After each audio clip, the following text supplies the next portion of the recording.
जय हिंद मेरे प्यारे दोस्तों। BSSC P by Q series 2026 में आप सभी का स्वागत है। जैसा कि आप जान रहे हैं दोस्तों कि हम रुक्मिणी पब्लिकेशन का स्नातक स्तर और इंटर स्तरीय संयुक्त प्रारंभिक या फिर मुख्य परीक्षा का क्वेश्चन बैंक चला रहे हैं दोस्तों। इसमें टोटल 14 सेट दिया गया दोस्तों। सेट नंबर 1 हो चुका है, ठीक है, जिसका कि लिंक हमारे वीडियो का डिस्क्रिप्शन बॉक्स में दिया हुआ है, ठीक है, आप वहां से चाहे देख सकते हैं। जिन सभी ने सेट नंबर 1 में प्यार दिखाए हैं दोस्तों, उनको हम तहे दिल से आभार प्रकट करते हैं। तो आज सेट नंबर 2 है। इसमें बीएसएससी सीजीएल 2013 का जो मुख्य परीक्षा हुआ था दोस्तों 150 नंबर का, वो टोटल जो है पूछे गए क्वेश्चन है। इसी का आज हम सोल्यूशन करेंगे, टोटल 150 क्वेश्चन का। तो आप मेरे साथ बने रहिएगा, क्वेश्चन का पैटर्न जरूर देखिएगा दोस्तों, आपको बहुत ही हेल्पफुल साबित होगा। जिनका भी एग्जाम इंटर लेवल है या फिर स्नातक लेवल है, दोनों के लिए मोस्ट इंपॉर्टेंट है दोस्तों। तो आप जो जरूर से जरूर इसको पूरी तरह देखिएगा। और इसका जो है फुल सेट का पीडीएफ के लिए हमारे टेलीग्राम चैनल एबीसीबी सुमन के साथ या फिर हमारे व्हाट्सएप कम्युनिटी वो भी एबीसीबी सुमन के साथ जरूर ज्वाइन करें। हालांकि सबसे पहले पीडीएफ जो है हमारे व्हाट्सएप कम्युनिटी पर ही मिलता है दोस्तों, क्योंकि वहां पर पीडीएफ भेजना आसान होता है, ठीक है। उसका भी लिंक हमारे वीडियो का डिस्क्रिप्शन बॉक्स में मिल जाएगा, आप वहां से देख सकते हैं। और आपसे निवेदन है दोस्तों कि थोड़ा सा वीडियो में प्यार जरूर दिखाएं दोस्तों, ठीक है। और इस बार दोस्तों रिजल्ट लेके जाना है, क्योंकि हम पूरा सेट करवा रहे हैं दोस्तों, ठीक है। आप लगभग आप यूट्यूब चैनल में देखते होंगे दोस्तों कि केवल जीके करवाता है। हम पूरा 150 क्वेश्चन का 150 क्वेश्चन करवा रहे हैं। तो आप जरूर से जरूर इसको पूरा देखिएगा, कैसा कैसा जीके पूछ रहा है, कैसा मैथ पूछ रहा है, आप इसको जरूर देखिएगा। तो हम लोग सेट की ओर चलते हैं दोस्तों। तो आप जैसा कि सेट देख रहे हैं दोस्तों 2013 में पूछा गया दोस्तों प्रथम स्नातक स्तरीय परीक्षा का जो हल प्रश्न पत्र है, इसी के बारे में आज हम विस्तृत चर्चा करेंगे दोस्तों, ठीक है। तो आइए दोस्तों हम लोग क्वेश्चन की ओर चलते हैं, मेरे साथ बने रहिएगा। क्वेश्चन नंबर 1, नगर कोझिकोड कहलाता था।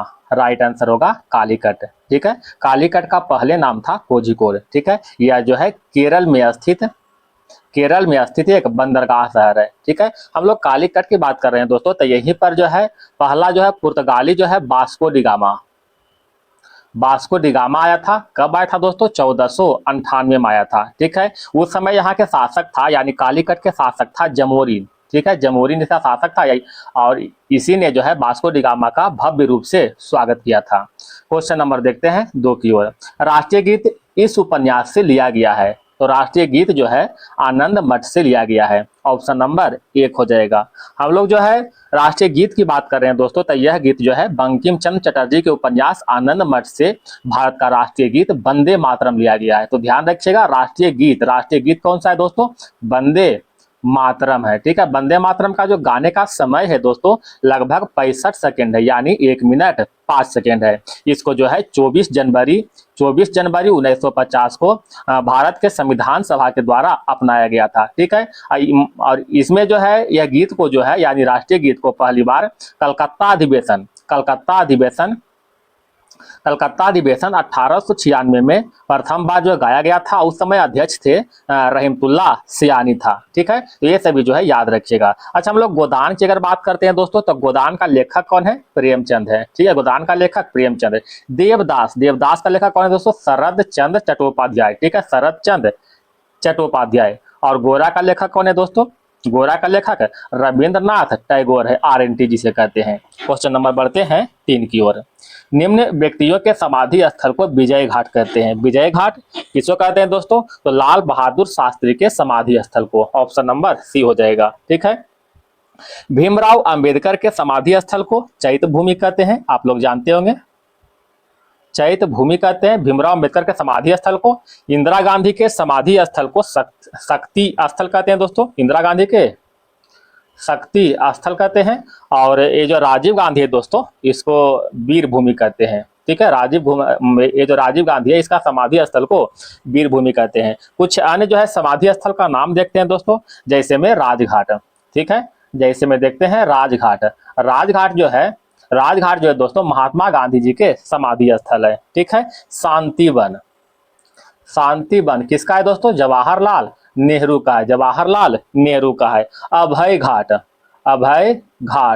किसका है दोस्तों? मोरारजी देसाई का है, ठीक है, याद रखिएगा। समता स्थल जगजीवन राम का है। महाप्रयाण घाट राजेंद्र प्रसाद का है। एक है दोस्तों सदैव अटल, जो कि अटल बिहारी वाजपेयी के समाधि स्थल है। इसी तरह सब याद रखिएगा। क्वेश्चन नंबर बढ़ते हैं 4 की ओर। और ये आप देख रहे हैं दोस्तों प्रीवियस ईयर क्वेश्चन है। तो आप इसको बढ़िया से देखिएगा कि कौन कौन टॉपिक से कितना क्या आता है और कितना नंबर आ रहा है दोस्तों, आप जरूर बताइएगा कमेंट में, ठीक, क्योंकि प्रीवियस ईयर क्वेश्चन है, ठीक है। तो इसमें कितना नंबर आ रहा है आप कमेंट बॉक्स में कमेंट जरूर कीजिएगा, और क्वेश्चन कैसा लगा, ठीक है, तो इस पर जो है भी राय जरूर दीजिएगा। क्वेश्चन नंबर आगे बढ़ते हैं 4 की ओर। प्रथम बार प्रथम बार जवाहरलाल नेहरू कांग्रेस पार्टी के अध्यक्ष किस वर्ष चुने गए थे?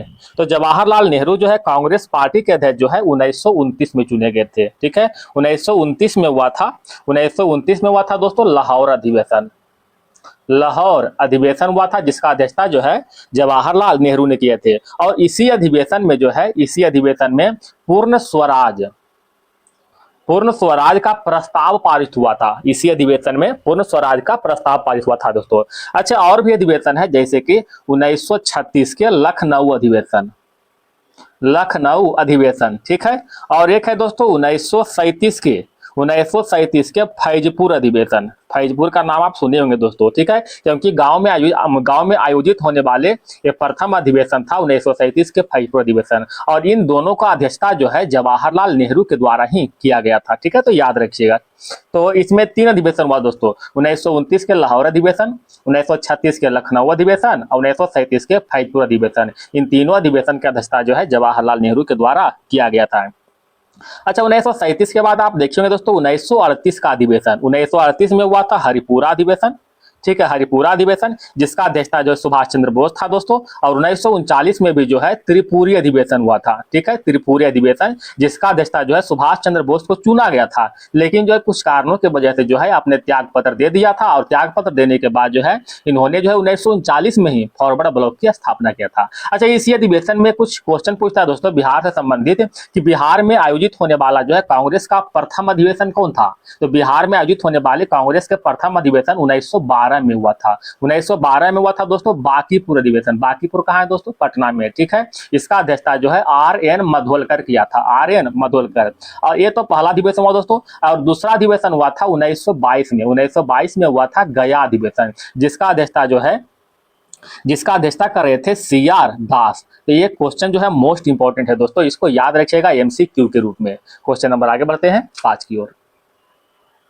झांसी की रानी के तौर पर कौन प्रसिद्ध है? तो झांसी की रानी के तौर पर लक्ष्मीबाई प्रसिद्ध है, ऑप्शन नंबर डी हो जाएगा। लक्ष्मीबाई का मूल नाम क्या है दोस्तों? मूल नाम क्या है दोस्तों? इसका मूल नाम है मणिकर्णिका। मणिकर्णिका जो है इसका मूल नाम था। अगर इसका हम जन्म की बात करते हैं दोस्तों, तो जन्म हुआ था 1828 में।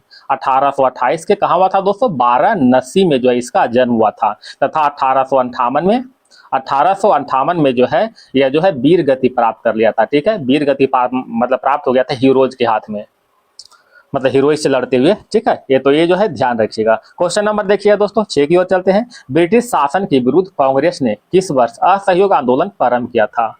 तो आप लोग जानते होंगे दोस्तों कि असहयोग आंदोलन का जो प्रारंभ हुआ था 1 अगस्त 1920 को हुआ था, ठीक है, जिसका नेतृत्व जो है महात्मा गांधी कर रहे थे दोस्तों, ठीक है। महात्मा गांधी जी ने रौलेट एक्ट और जालियांवाला बाग हत्याकांड के विरोध में 1 अगस्त 1920 को असहयोग आंदोलन को प्रारंभ किया था। लेकिन प्रारंभ तो हो गया दोस्तों, लेकिन कुछ समय बाद जो है चोरी चोरा की घटना हुआ था। आप जानते होंगे कि 5 फरवरी 1922 को जो है चोरी चोरा का घटना हो गया था। इसमें क्या हुआ था कि उत्तर प्रदेश के चोरी चोरा नामक स्थान पर जो है मतलब इसमें जो घटना हुआ था दोस्तों, और इसी कारणों से जो है 12 फरवरी 1922 को जो है महात्मा गांधी जी ने असहयोग आंदोलन को वापस ले लिया गया था, ठीक है। अच्छा, इसमें एक क्वेश्चन पूछता है दोस्तों, मोस्ट इंपॉर्टेंट है, कि जब असहयोग आंदोलन शुरुआत हुआ था तो उस समय भारत के वाइसराय कौन थे? तो याद रखिएगा उस समय भारत के वाइसराय थे लॉर्ड चेम्सफोर्ड थे इसका वाइसराय। अच्छा, इसका शासन काल था दोस्तों 1916 से लेकर के 1921 था। और 1921 से 1926 कौन था दोस्तों? तो 1921 से 26 था लॉर्ड इरविन था, ठीक है। क्वेश्चन नंबर देखिएगा दोस्तों 7 की ओर चलते हैं। एक मानचित्र में समान दाब वाली रेखाएं कहलाता है, तो समान दाब वाली रेखाएं को आइसोबार कहते हैं, ऑप्शन नंबर सी हो जाएगा। एक है दोस्तों आइसोनॉर्मल क्या है दोस्तों बता सकते हैं? तो आइसोनॉर्मल है किसी मौसम में समान विचलन जो है दर्शाने वाली जो रेखा होता है उसे आइसोनॉर्मल कहते हैं। एक है दोस्तों आइसोबात है, इसमें तो किसी समुद्र या झील को समान गहराई को दर्शाने वाली रेखा, यानी समान गहराई दर्शाता है, समान गहराई को दर्शाता है तो उसे आइसोबाथ कहते हैं। एक है दोस्तों आइसो हाइट। आइसो हाइट क्या है दोस्तों? ये जो है समान वर्षा को दर्शाता है, समान वर्षा को दर्शाने वाली रेखा को आइसो हाइट कहते हैं। ठीक है, कुछ अन्य जो है रेखा का नाम रखिए, मतलब कि कुछ याद रखिएगा दोस्तों, जैसे में कंटूर लाइन। ठीक है, कंटूर लाइन जो है, कंटूर लाइन समान ऊंचाई को दर्शाता है। आइसोनेफ, अच्छा इसमें दो चीजें दोस्तों ध्यान दीजिएगा, एक होता है आइसोनेफ, आइसोनेफ, एक होता है दोस्तों आइसोनीफ। ठीक है, आइसोनीफ, दोनों में थोड़ा कंफ्यूजन है दोस्तों। तो आइसोनीफ किसे कहते हैं? ये जो है समान हिमपात को दर्शाता है, समान हिमपात को दर्शाता है, सॉरी आइसोनीफ, आइसोनीफ जो है समान हिमपात को दर्शाता है। और आइसोनेफ है जो दोस्तों, आइसोनेफ, आइसोनेफ जो है समान मेघाच्छंद को दर्शाता है, मेघाच्छंद, मेघाच्छंद को दर्शाता है। ठीक है, तो ये दोनों याद रखिएगा, आइसोनीफ समान हिमपात, आइसोनेफ मेघाच्छंद। ठीक है, मेघाच्छंद, ये दोनों याद रखिएगा, मोस्ट इंपोर्टेंट है। क्वेश्चन नंबर 8 की ओर चलिए दोस्तों। मैक मोहन रेखा भारत और किस देश के बीच सीमा रेखा है? तो मैक मोहन रेखा जो है भारत और चीन के बीच सीमा रेखा है। ऑप्शन नंबर डी हो जाएगा, भारत और चीन के बीच। कुछ अन्य रेखा का नाम याद रखते हैं दोस्तों, जैसे में रेड क्लिफ रेखा, रेड क्लिफ रेखा। आपको रेड क्लिफ रेखा दोस्तों भारत और पाकिस्तान के बीच स्थित है। ठीक है, 17वीं समानांतर रेखा, 17वीं समानांतर रेखा उत्तर वियतनाम, उत्तर वियतनाम, उत्तर वियतनाम और दक्षिण वियतनाम के बीच स्थित है, उत्तर वियतनाम और दक्षिण वियतनाम के बीच है। 24वीं समानांतर रेखा, 24वीं समानांतर रेखा भारत और पाकिस्तान के बीच स्थित है, भारत और पाकिस्तान के बीच स्थित है। 49वीं समानांतर रेखा, 49वीं समानांतर रेखा यूएसए और कनाडा के बीच स्थित है। ठीक है, मेनर हिंद रेखा रूस और फिनलैंड के बीच है। मैगिनोट रेखा जर्मनी और फ्रांस के बीच है। हिंडनबर्ग रेखा जर्मनी और पोलैंड के बीच स्थित है। ये सभी रेखा को आप लोग याद रखिएगा। क्वेश्चन नंबर आगे बढ़े दोस्तों 9 की ओर। सतपुड़ा पर्वत श्रृंखला ताप्ती और किस नदी के बीच स्थित है? तो सतपुड़ा पर्वत श्रृंखला जो है नर्मदा और ताप्ती नदी के बीच स्थित है। ऑप्शन नंबर 1 हो जाएगा। हम लोग सतपुड़ा पर्वत की बात कर रहे हैं दोस्तों, तो यह जो है मुख्य रूप से मध्य प्रदेश में स्थित है। ठीक है, मध्य प्रदेश में। अगर इसका जो है सबसे ऊंची चोटी की बात करते हैं, सतपुड़ा के सबसे ऊंची चोटी, तो ऊंची चोटी कौन सा है दोस्तों? तो ऊंची चोटी हो जाएगा धूपगढ़ी। ठीक है, धूपगढ़ी, जिसका ऊंचाई जो है 1350 मीटर है। ठीक है, जो कि महादेव पर्वत पर स्थित है। पूछता है दोस्तों कि धूपगढ़ी जो चोटी है किस पर्वत पर स्थित है? तो याद रखिएगा महादेव पर्वत पर स्थित है। ठीक है, महादेव पर्वत पर। अच्छा, हम लोग जो है यहाँ पर आपको क्या कहते हैं, नर्मदा नदी की बात करते हैं, तो इसका उद्गम स्थल क्या है दोस्तों? तो इसका उद्गम स्थल जो है अमरकंटक, अमरकंटक जो है इसका उद्गम स्थल है। ये जो अमरकंटक है दोस्तों मैकाल पहाड़ी के सर्वोच्च चोटी है। ठीक है, मैकाल पहाड़ी के सर्वोच्च चोटी क्या है? अमरकंटक है, जो कि नर्मदा नदी का उद्गम स्थल है। ठीक है, और अमरकंटक के जो पूर्वी भाग से दोस्तों याद रखिएगा, कि अमरकंटक के पूर्वी भाग से जो है सोन नदी निकलता है। ठीक है, सोन नदी निकलता है। अगर हम चंबल नदी की बात करते हैं दोस्तों, चंबल नदी की बात करते हैं, तो यह जो है जाना पांव पहाड़ी से निकलता है। जाना पांव पहाड़ी से जो है ये मतलब आपको ये चंबल नदी निकलता है। और आपको ये इसके बारे में जानते हैं दोस्तों, गंगा नदी के बारे में, गंगोत्री से निकलता है ना। क्वेश्चन नंबर बढ़ते हैं 10 की ओर। माउंट एवरेस्ट की ऊंचाई है, तो माउंट एवरेस्ट की ऊंचाई जो है ऑप्शन के अनुसार जैसा देखते हैं दोस्तों, तो 8850 मीटर है। ठीक है, लगभग में कितना 8850 मीटर है। लेकिन वास्तविक ऊंचाई की बात करते हैं दोस्तों, वर्तमान में वास्तविक ऊंचाई की बात करते हैं, तो 8848.86 मीटर है, 8848.86 मीटर है। ठीक है, माउंट एवरेस्ट जो दोस्तों आप जानते होंगे कि विश्व का जो है सबसे सर्वोच्च यानी सबसे ऊंची जो है पर्वत शिखर है। ठीक है, विश्व का जो है सबसे ऊंची पर्वत शिखर है, जिसे जो है नेपाल में सागर माथा के नाम से जाते हैं। नेपाल में क्या कहते हैं दोस्तों? इसे सागर माथा कहते हैं, सागर माथा कहते हैं। और इसको जो है तिब्बत में क्या कहते हैं दोस्तों? तो तिब्बत में जो है इसे चोमो लुगमा के नाम से जानते हैं, चोमो लुगमा के नाम से जाने जाते हैं। और यह पर्वत शिखर जो है यानी माउंट एवरेस्ट जो है नेपाल और चीन के सीमा पर स्थित है, नेपाल और चीन के सीमा पर। आगे बढ़े दोस्तों, क्वेश्चन नंबर बढ़ते हैं 11 की ओर। तालचर कोयले के खान कहाँ स्थित है? तो तालचर कोयले के खान उड़ीसा में स्थित है, आप जानते होंगे। क्वेश्चन नंबर 12 की ओर। उस प्रथम ग्रह का नाम क्या है जिसके बारे में खोज ने बताया कि वहां 2 सूर्योदय होते हैं? इसका राइट आंसर होगा Kepler 16b, option number D हो जाएगा Kepler 16b। Kepler 16b gas के गुब्बारे की तरह और आकार में शनि ग्रह के बराबर है और यह जो है पृथ्वी से लगभग जो है 200 प्रकाश वर्ष दूरी पर स्थित है। ठीक है, 200 प्रकाश वर्ष दूरी पर। अच्छा बताइएगा दोस्तों, कि सूर्य का सबसे निकटतम ग्रह कौन सा है? तो सबसे निकटतम ग्रह बुध हो जाएगा और सबसे जो है दूर वाला ग्रह नेपच्यून हो जाएगा। ठीक है, सबसे दूर वाला ग्रह नेपच्यून हो जाएगा। ठीक है, क्वेश्चन नंबर आगे बढ़ते हैं 13 की ओर। जनजाति संथाल इस राज्य में नहीं रहती है। जनजाति संथाल जो है किस राज्य में नहीं रहती है? तो राइट आंसर होगा असम में नहीं रहती है। ठीक है, तो कहाँ रहता है दोस्तों? तो संथाल जनजाति जो है पहला तो उड़ीसा में रहता है, झारखंड में रहता है, पश्चिम बंगाल में रहता है। तो तीनों जगहों पर संथाल जनजाति पाई जाती है लेकिन असम में नहीं पाई जाती है। ठीक है, 2011 के जब जनगणना हुआ था दोस्तों, उस समय भारत के तीसरी सबसे अधिक वाला जो जनजाति था कौन था दोस्तों? संथाल था। ठीक है, इसको जो है संथाली जो भाषा है दोस्तों, इसको 92वां संविधान संशोधन 2003 के तहत जो है 8वीं अनुसूची में जोड़ा भी गया है। तो ये सभी जो है याद रखिएगा। क्वेश्चन नंबर 14 की ओर चलते हैं। भारत में विशालतम समुद्र तट कहाँ है? तो भारत में विशालतम समुद्र तट वाला राज्य तमिलनाडु है, ऑप्शन के अनुसार। तमिलनाडु जो तटीय भाग की लंबाई है दोस्तों, तट रेखा की लंबाई, ये आपको बता रहे हैं दोस्तों 2022-23 के रिपोर्ट के अनुसार बता रहे हैं। ठीक है, तो इसका लंबाई जो है 1068 किलोमीटर हो गया है। ठीक है, 1068 किलोमीटर।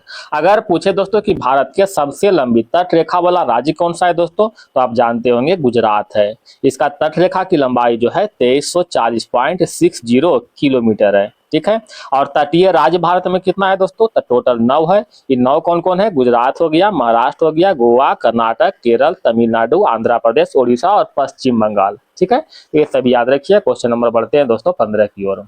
थोड़ा सा धुंधला तो हो सके दिख रहा होगा दोस्तों, 2-3 क्वेश्चन होगा, 2 क्वेश्चन माफ कीजिएगा। क्वेश्चन नंबर 15, झारखंड के उत्तर में स्थित राज्य है। तो झारखंड के उत्तर में कौन है दोस्तों? तो बिहार है, ऑप्शन नंबर बी हो जाएगा। झारखंड के उत्तर में बिहार स्थित है। और बिहार के उत्तर में कौन है दोस्तों? बिहार के उत्तर में कौन है? तो बिहार के उत्तर में हो जाएगा नेपाल। ठीक है, दक्षिण में कौन है दोस्तों? तो दक्षिण में हो जाएगा बिहार के झारखंड हो जाएगा, झारखंड हो जाएगा। ठीक है, अच्छा झारखंड की स्थापना कब हुआ था? 15 नवंबर 2000 को हुआ था झारखंड की स्थापना। ठीक है, झारखंड की स्थापना 15 नवंबर 2000 को हुआ था, जो कि बिहार से अलग हुआ था। ठीक है, बिहार का दूसरी राजभाषा क्या है दोस्तों? आप जानते होंगे उर्दू है बिहार का दूसरी राजभाषा के रूप में। क्वेश्चन नंबर 16, सबसे अंदर भूमि द्वारा घिरा पतन है। राइट आंसर होगा विशाखापत्तनम, ऑप्शन नंबर डी। तो विशाखापत्तनम की बात करते हैं दोस्तों, तो यह जो है सबसे गहरा बंदरगाह है और यह जो है आंध्र प्रदेश में स्थित है। ठीक है, आंध्र प्रदेश में, याद रखिएगा। बताइएगा दोस्तों, भारत के सबसे आधुनिकतम बंदरगाह कौन सा है? तो सबसे आधुनिकतम बंदरगाह के रूप में जवाहरलाल नेहरू बंदरगाह है। जवाहरलाल नेहरू बंदरगाह है। ठीक है, जिसे नहावा सवा बंदरगाह के नाम से भी जानते हैं। बताइएगा दोस्तों, ज्वारीय बंदरगाह कौन सा है? ज्वारीय बंदरगाह, तो ज्वारीय बंदरगाह के रूप में कांडला है। कांडला जो है ज्वारीय बंदरगाह है और यह कहाँ है दोस्तों? गुजरात में अवस्थित है। ठीक है, और कांडला बंदरगाह का नाम बदलकर जो है दीनदयाल उपाध्याय पोर्ट कर दिया गया है। क्वेश्चन नंबर आगे बढ़े 17 की ओर। दिल्ली से कलकत्ता को जोड़ने वाला राष्ट्रीय मार्ग का क्रमांक क्या है? तो दिल्ली से जो कलकत्ता को जोड़ता है वह राष्ट्रीय राजमार्ग 2 है, ऑप्शन नंबर डी हो जाएगा। बताइएगा दोस्तों, भारत के सबसे लंबा राजमार्ग कौन सा है? तो सबसे लंबा राजमार्ग के रूप में NH-44 है। NH-44 जो कि श्रीनगर से लेकर के कन्याकुमारी तक जोड़ता है। कन्याकुमारी तक जोड़ता है। ठीक है, अगर इसका लंबाई की बात करते हैं तो लंबाई हो जाएगा 3745 किलोमीटर। बताइएगा दोस्तों, भारत के सबसे छोटा राजमार्ग कौन सा है? तो सबसे छोटा में हो जाएगा N548। इसका लंबाई की बात करते हैं तो मात्र 5 किलोमीटर इसका लंबाई है। क्वेश्चन नंबर 18 की ओर चलते हैं। केसर का मुख्य उत्पादक राज्य कौन सा है? तो केसर का मुख्य उत्पादक राज्य के रूप में जम्मू कश्मीर है, ऑप्शन नंबर सी हो जाएगा। ठीक है, पूरे भारत में केवल जम्मू कश्मीर ही ऐसा राज्य दोस्तों जहां केसर के उत्पादन होता है। क्वेश्चन नंबर 19, रबी की फसल की कटाई किस मौसम में, मतलब कि मौसम इसमें होता है, किस में होता है, कौन सा मतलब है ना, किस में होता है दोस्तों? तो इसका राइट आंसर होगा मार्च में होता है। ठीक है, रबी फसल की बात करते हैं दोस्तों, तो रबी फसल जो है अक्टूबर से नवंबर में, अक्टूबर से नवंबर में बोया जाता है और मार्च से अप्रैल में, मार्च से अप्रैल के अंतर्गत जो है काट लिया जाता है। ठीक है, अगर हम खरीफ फसल की बात करते हैं दोस्तों, खरीफ फसल की बात करते हैं तो यह जो है जून से जुलाई में बोया जाता है, जून से जुलाई में बोते हैं और अक्टूबर से नवंबर में काट लेते हैं, अक्टूबर से नवंबर तक में इसको काट लेते हैं। ठीक है, क्वेश्चन नंबर 20, बिहार में स्थित इस्पात संयंत्र है, राइट आंसर होगा टिस्को। ठीक है, ऑप्शन नंबर बी, टिस्को जो है अभी तो झारखंड में है दोस्तों, लेकिन पहले तो झारखंड और बिहार एक ही था ना। ठीक है, तो इसीलिए दिया हुआ है। टिस्को की बात करते हैं दोस्तों, तो इसका स्थापना जो है 1907 में हुआ था। ठीक है, टिस्को की स्थापना 1907 में हुआ था। भारत में लौह इस्पात कारखाना का वास्तविक शुरुआत जो है टिस्को की स्थापना से ही हुआ था। कुछ अन्य इस्पात संयंत्र की बात करते हैं दोस्तों, जैसे में राउरकेला इस्पात संयंत्र, राउरकेला इस्पात संयंत्र, अगर इसका स्थापना की बात करते हैं दोस्तों तो 1959 में स्थापना हुआ था जर्मनी के सहयोग से, जर्मनी के सहयोग से। और राउरकेला कहाँ है दोस्तों? तो यह उड़ीसा में स्थित है। ठीक है, राउरकेला के बाद हुआ था दोस्तों दुर्गापुर, दुर्गापुर इस्पात संयंत्र की स्थापना, इसका भी स्थापना 1959 में हुआ था, लेकिन जो है मतलब ये जो है रूस के सहयोग से इसका स्थापना हुआ था। सॉरी दोस्तों, रूस नहीं, ब्रिटेन के सहयोग से। ठीक है, ब्रिटेन के सहयोग से जो है इसका स्थापना हुआ था 1959 में, और ये जो पश्चिम बंगाल में स्थित है, पश्चिम बंगाल में। एक और है दोस्तों जिसका नाम है बोकारो स्टील संयंत्र, बोकारो स्टील संयंत्र, इसका स्थापना 1964 में हुआ था और रूस के सहयोग से हुआ था। बोकारो कहाँ है दोस्तों? झारखंड में स्थित है। क्वेश्चन नंबर आगे बढ़ते हैं दोस्तों। अच्छा, इसमें एक क्वेश्चन पूछता है दोस्तों कि कौन सा जो है योजना जो है, कौन सा स्टील संयंत्र जो है द्वितीय पंचवर्षीय योजना के दौरान शुरुआत हुआ था? तो कौन सा हो जाएगा? राउरकेला और एक दुर्गापुर, ये दोनों जो है द्वितीय पंचवर्षीय योजना के दौरान शुरुआत हुआ था। क्वेश्चन पूछा गया दोस्तों, इसलिए याद रखिएगा। ठीक है, क्वेश्चन नंबर 21 देखते हैं, नरौरा नाभिकीय शक्ति केंद्र कहाँ स्थित है? तो नरौरा जो है उत्तर प्रदेश में स्थित है, ऑप्शन नंबर सी हो जाएगा। ठीक है, बताइएगा दोस्तों भारत का पहला नाभिकीय शक्ति केंद्र कौन सा है? तो पहला नाभिकीय शक्ति केंद्र तारापुर महाराष्ट्र है, तारापुर जो कि कहाँ है दोस्तों? महाराष्ट्र में स्थित है। ठीक है, तारापुर महाराष्ट्र में। और भारत के सबसे बड़ा परमाणु ऊर्जा संयंत्र कौन है दोस्तों? तो सबसे बड़ा पूछे दोस्तों तो कौन सा हो जाएगा? कुनन कुंडल। ठीक है, कुनन कुंडल जो कि तमिलनाडु में स्थित है। आइए दोस्तों कुछ अन्य परमाणु संयंत्र की बात करते हैं, जैसे कैगा जो है कर्नाटक में स्थित है, रावतभाटा राजस्थान में, कलपक्कम तमिलनाडु में, कुनन कुंडल जो है तमिलनाडु में। तो ये सभी जगह का नाम याद रखिएगा। क्वेश्चन नंबर 22 की ओर चलते हैं, किस कोयले में कार्बन की मात्रा अधिकतम होती है? कौन सा जो कोयला है उसमें कार्बन की मात्रा अधिकतम होता है? राइट आंसर होगा एंथ्रासाइट, ऑप्शन नंबर डी हो जाएगा। एंथ्रासाइट की बात करते हैं दोस्तों, तो इसमें कोयला का मात्रा जो है 85 से लेकर के 98% तक जो इसमें कोयला की मात्रा होता है। कोयला के मात्रा के आधार पर दोस्तों इसका जो अगर ऑर्डर में सजाते हैं तो पहला तो हो जाएगा दोस्तों पीट, इससे ज्यादा कोयला का मात्रा हो जाएगा लिग्नाइट में, लिग्नाइट में। इससे अधिक हो जाएगा दोस्तों B2 मीनस में, B2 मीनस में हो जाएगा। इससे अधिक हो जाएगा दोस्तों किसमें? एंथ्रासाइट में, एंथ्रासाइट में हो जाएगा। तो इस तरह से याद रखिएगा। अगर पीट पूछे दोस्तों तो पीट में कोयला की मात्रा जो है 25 से लेकर के 40% तक। लिग्नाइट में कोयला की मात्रा है दोस्तों, लिग्नाइट में कितना? 60 से लेकर के 70% तक है। और B2 मीनस में कोयला की मात्रा जो है 78 से 82%। और एंथ्रासाइट में तो अभी बताएं दोस्तों, ठीक है, 85 से लेकर के 98% तक कोयला होता है। अगर इसमें क्वेश्चन पूछता है दोस्तों कि भूरा कोयला किसे कहते हैं? भूरा कोयला, भूरा कोयला किसे कहते हैं दोस्तों? बताइएगा भूरा कोयला। तो भूरा कोयला जो है लिग्नाइट को कहते हैं, लिग्नाइट को भूरा कोयला कहते हैं। एक और है दोस्तों मुलायम कोयला, मुलायम कोयला किसे कहते हैं दोस्तों? तो B2 मीनस को कहते हैं, B2 मीनस को मुलायम कोयला के नाम से जाने जाते हैं। क्वेश्चन नंबर देखिएगा 23 की ओर, नदियों द्वारा मिट्टी का जमाव कहलाता है। तो नदियों द्वारा मिट्टी का जमाव एलुवियल कहलाता है, ऑप्शन नंबर 1 हो जाएगा एलुवियल। ठीक है, मृदा के अध्ययन क्या कहते हैं दोस्तों? मृदा के अध्ययन को पेडोलॉजी कहते हैं, मृदा के अध्ययन को पेडोलॉजी कहते हैं। विश्व मृदा दिवस जो है, विश्व मृदा दिवस 5 दिसंबर को मनाते हैं, 5 दिसंबर को।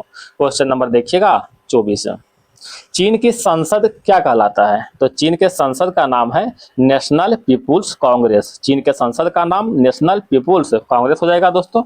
अगर हम कांग्रेस की बात करते हैं तो यह जो है यूएसए के कांग्रेस के नाम है, ठीक है। अगर हम जो है डाइट की बात करते हैं तो यह जापान के कांग्रेस का नाम है, सॉरी जापान के संसद का नाम दोस्तों, सॉरी मिस्टेक बोल दिए, जापान के संसद का नाम है, ठीक है। और इस तरह से जो है दोस्तों याद रखिएगा। कुछ अन्य जो है संसद का नाम देखते हैं दोस्तों, जैसे में कॉर्टेस, ठीक है, कॉर्टेस। कॉर्टेस किसका है दोस्तों? तो कॉर्टेस हो जाएगा रूस के संसद का नाम, ठीक है। मजलिस, मजलिस हो जाएगा दोस्तों मालदीव के संसद का नाम, मालदीव के संसद का नाम, ठीक है। राष्ट्रीय पंचायत, राष्ट्रीय पंचायत किसका है दोस्तों? नेपाल के संसद का नाम है राष्ट्रीय पंचायत, ठीक है। सीनेट, सीनेट बताइएगा दोस्तों, तो सीनेट हो जाएगा इटली के संसद का नाम, इटली के संसद सीनेट हो जाएगा दोस्तों। सोरा, सोरा किसका है दोस्तों? अफगानिस्तान के संसद का नाम है। क्वेश्चन नंबर बढ़ते हैं 25 की ओर। जवाहरलाल नेहरू इस समय तक भारत के प्रधानमंत्री थे। तो जवाहरलाल नेहरू जो है 1964 तक भारत के प्रधानमंत्री के रूप में कार्यरत थे। अगर इस काम कार्यकाल की बात करते हैं दोस्तों जवाहरलाल नेहरू का, तो 1947 से लेकर के जो है 1947 से लेकर के 1964 तक लगभग जो है 16 वर्ष 9 महीना जो है इसका कार्यकाल रहा है। किसका? तो जवाहरलाल नेहरू का रहा है कार्यकाल, ठीक है।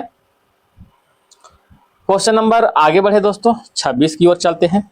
भारत में संघ शासित प्रदेश की संख्या कितना है? अब देखिए 2013 वाला तो क्वेश्चन है दोस्तों, तो उस समय की बात कर रहा है, ठीक है। तो उस समय कितना था दोस्तों? 7 था भारत में केंद्र शासित प्रदेश की संख्या। लेकिन वर्तमान में कितना है? तो वर्तमान में हो जाएगा 7 की जगह पर 8 हो जाएगा। कितना हो जाएगा? 8 हो जाएगा, यानी 28 राज्य हो जाएगा और 8 जो है केंद्र शासित प्रदेश यानी यूटी हो जाएगा, ठीक है। आप जानते हैं दोस्तों कि जम्मू और कश्मीर को, जम्मू कश्मीर और लद्दाख को जो है 2 नए केंद्र शासित प्रदेश के रूप में दर्जा दिया गया था दोस्तों। कब? 31 अक्टूबर 2019 को।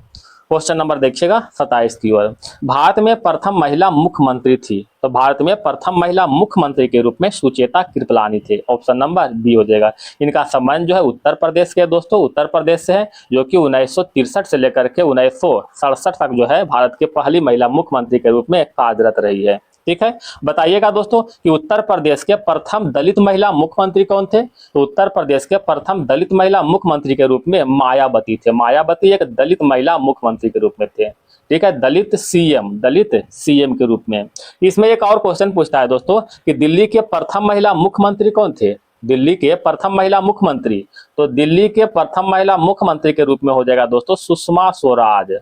सुषमा स्वराज थे दिल्ली के प्रथम महिला मुख्यमंत्री के रूप में। कुछ क्वेश्चन बताइएगा दोस्तों। भारत के प्रथम महिला प्रधानमंत्री इंदिरा गांधी थी।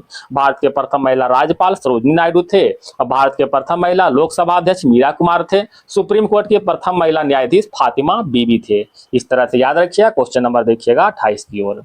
इस व्यक्ति ने लोकसभा चुनाव में सबसे ज्यादा वोटों से जीतने का विश्व रिकॉर्ड कायम किया है। तो व्यक्ति का नाम क्या है दोस्तों? तो उस व्यक्ति का नाम है रामविलास पासवान, ठीक है। धरती गूंजे आसमान, रामविलास पासवान, ठीक है। ये तो नारा है दोस्तों, ऐसे हम बोल दिए, ठीक है। क्वेश्चन नंबर आगे बढ़ते हैं 29 की ओर। किसे फ्रंटियर गांधी कहा जाता था? तो फ्रंटियर गांधी जो है खान अब्दुल गफ्फार खान को कहते थे। ऑप्शन नंबर बी हो जाएगा। फ्रंटियर गांधी खान अब्दुल गफ्फार खान। अच्छा, कुछ अन्य नाम है दोस्तों, जैसे में देखिएगा राजर्षि, ठीक है।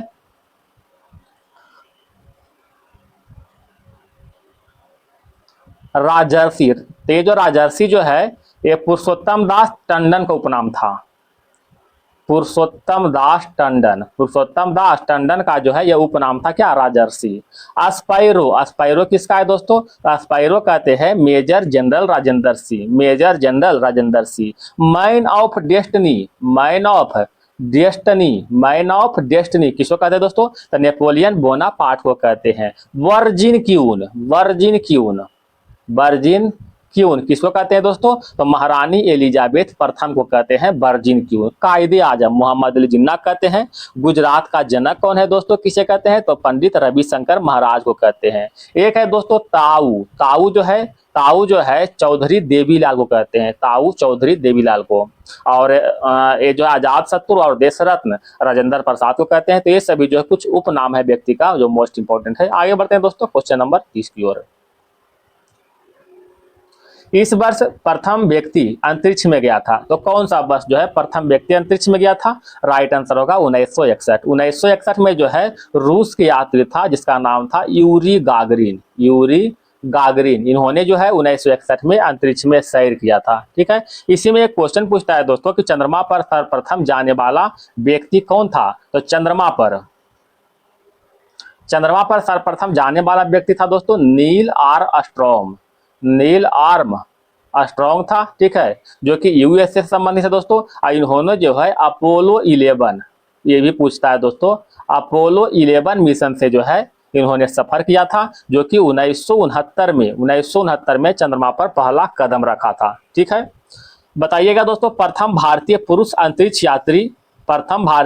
अंतरिक्ष में जाने वाला कौन था? तो राइट आंसर होगा राकेश शर्मा दोस्तों। इन्होंने जो है सियोज T11 के द्वारा जो है 1984 में अंतरिक्ष में गया था। ठीक है, एक और क्वेश्चन पूछता है दोस्तों कि अंतरिक्ष में तैरने वाला प्रथम व्यक्ति कौन है? तो राइट आंसर होगा अलेक्सी लियोनोव होगा।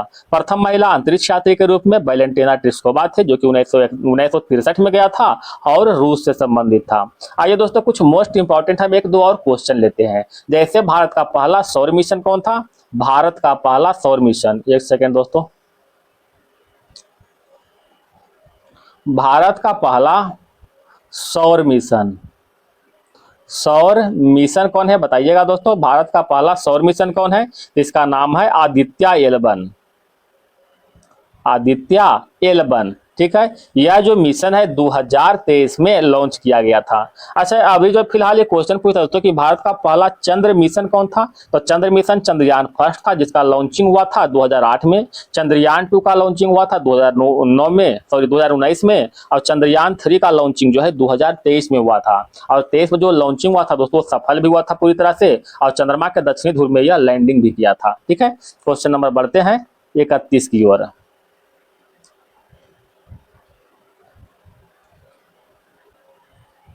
ओमेगा 3 इसका एक वर्ग है, तो ओमेगा 3 जो है एक प्रकार का बसीय अम्ल है। Option number A is right answer हो जाएगा। ठीक है, ओमेगा 3 क्या है? एक बसीय अम्ल है। क्वेश्चन नंबर 32 की ओर चलते हैं दोस्तों, देखिएगा निम्न में से कौन डाल्टन परमाणु संरचना के सिद्धांतों से संबंधित नहीं था? कौन सा संबंधित नहीं था बताइएगा? तो डाल्टन तो है दोस्तों, रदरफोर्ड भी है, बोहर है, क्यूरी। तो क्यूरी का संबंध जो है, क्यूरी का संबंध रेडियम से है। क्यूरी का संबंध रेडियम से है, ना कि परमाणु संरचना से है। बाकी डाल्टन, रदरफोर्ड और बोहर का संबंध किससे? परमाणु संरचना के सिद्धांत से है। क्वेश्चन नंबर देखिएगा 33 की ओर। इस धातु के यौगिक कुछ शीशे तथा साबुन दोनों के घटक है, तो कौन सा यौगिक? तो उस यौगिक का नाम है पोटेशियम। ऑप्शन नंबर बी हो जाएगा। क्वेश्चन नंबर 34, इस तत्व के परमाणु भार मानक रूप से लिया जाता है, बताइएगा उस तत्व का नाम है? तो उस तत्व का नाम है कार्बन। कार्बन का परमाणु भार मानक रूप से लिया जाता है। ठीक है, क्वेश्चन नंबर, अच्छा कार्बन के परमाणु भार जो है कितना होता है दोस्तों? तो 12 होता है। क्वेश्चन नंबर 35, हाइड्रोजन के समस्थानिक की संख्या है। तो हाइड्रोजन के समस्थानिक आप जानते हैं 3 गो है दोस्तों, जिसका नाम है प्रोटियम, ड्यूटेरियम और ट्रिटियम। ठीक है, ट्राइटियम, प्रोटियम, ड्यूटेरियम और ट्राइटियम, ये 3 जो है मतलब हाइड्रोजन के समस्थानिक है। बताइएगा दोस्तों हाइड्रोजन का खोज किसने किया था? तो हाइड्रोजन का खोज जो है हेनरी कैवेंडिश ने किया था। हेनरी कैवेंडिश ने जो है परमाणु मतलब हाइड्रोजन का खोज किया था। क्वेश्चन नंबर देखिएगा 36 की ओर।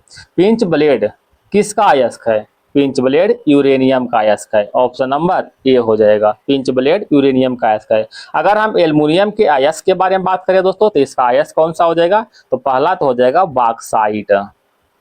बॉक्साइट, क्रायोलाइट,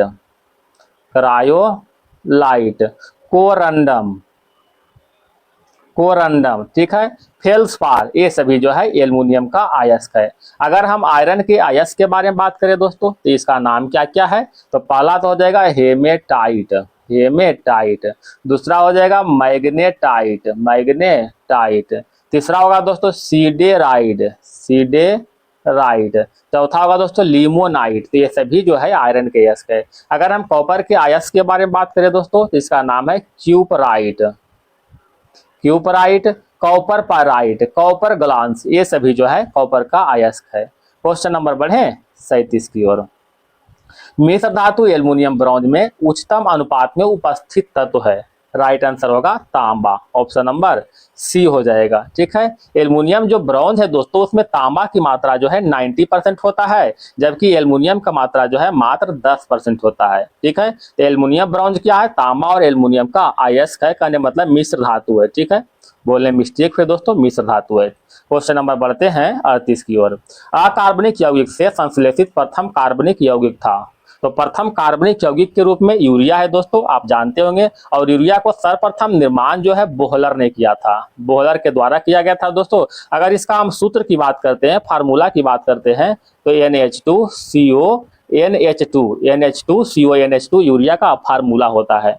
क्वेश्चन नंबर आगे बढ़े दोस्तों 39 की ओर। ब्रूटेज अभिक्रिया इससे प्राप्त करने हेतु प्रयुक्त होती है। राइट आंसर होगा दोस्तों एल्केन, ऑप्शन नंबर ए हो जाएगा एल्केन। क्वेश्चन नंबर 40 की ओर। सिरके का पीएच होता है, तो सिरके का पीएच जो है लगभग 3 के बराबर होता है, 3 के बराबर। अच्छा, पीएच मान की बात करते हैं दोस्तों, तो इसका खोज सोरेनसन के द्वारा किया गया था। किसके द्वारा, सोरेन, ठीक है, सोरेनसन के द्वारा जो है इसके मतलब पीएच मान का खोज 1909 में किया गया था। आप जानते हैं दोस्तों इसका मान जो है 0 से लेकर के 14 तक होता है। ठीक है, अगर मतलब 7 से अगर कम रहा तो अम्लीय होता है, अगर 7 के बराबर रहा तो उदासीन होता है, और 7 से अगर ज्यादा रहा तो क्या होता है दोस्तों, यह क्षारीय होता है। ठीक है, क्वेश्चन नंबर देखिएगा 41 की ओर। ग्लिसरॉल में प्राथमिक एल्कोहलिक समूह की संख्या, ग्लिसरॉल में प्राथमिक एल्कोहलिक समूह की संख्या कितना होता है, तो राइट आंसर होगा 2 होता है। ग्लिसरॉल के अगर सूत्र पूछे दोस्तों तो सूत्र क्या होता है, याद रखिएगा C3H8O3, C3H8O3 ग्लिसरॉल का सूत्र है। क्वेश्चन नंबर 42 की ओर चलते हैं। प्रकाश संश्लेषण का प्राथमिक उत्पाद है, प्रकाश संश्लेषण का प्राथमिक उत्पाद के रूप में ग्लूकोज होता है, ऑप्शन नंबर बी हो जाएगा। आप जानते हैं दोस्तों कि प्रकाश संश्लेषण जो है लाल प्रकाश में सबसे तीव्र होता है, लाल प्रकाश में सबसे तीव्र होता है। ठीक है, और प्रकाश संश्लेषण जो है एक ऊष्माशोषी एवं रिडॉक्स अभिक्रिया है, ऊष्माशोषी एवं रिडॉक्स अभिक्रिया। Question number 43।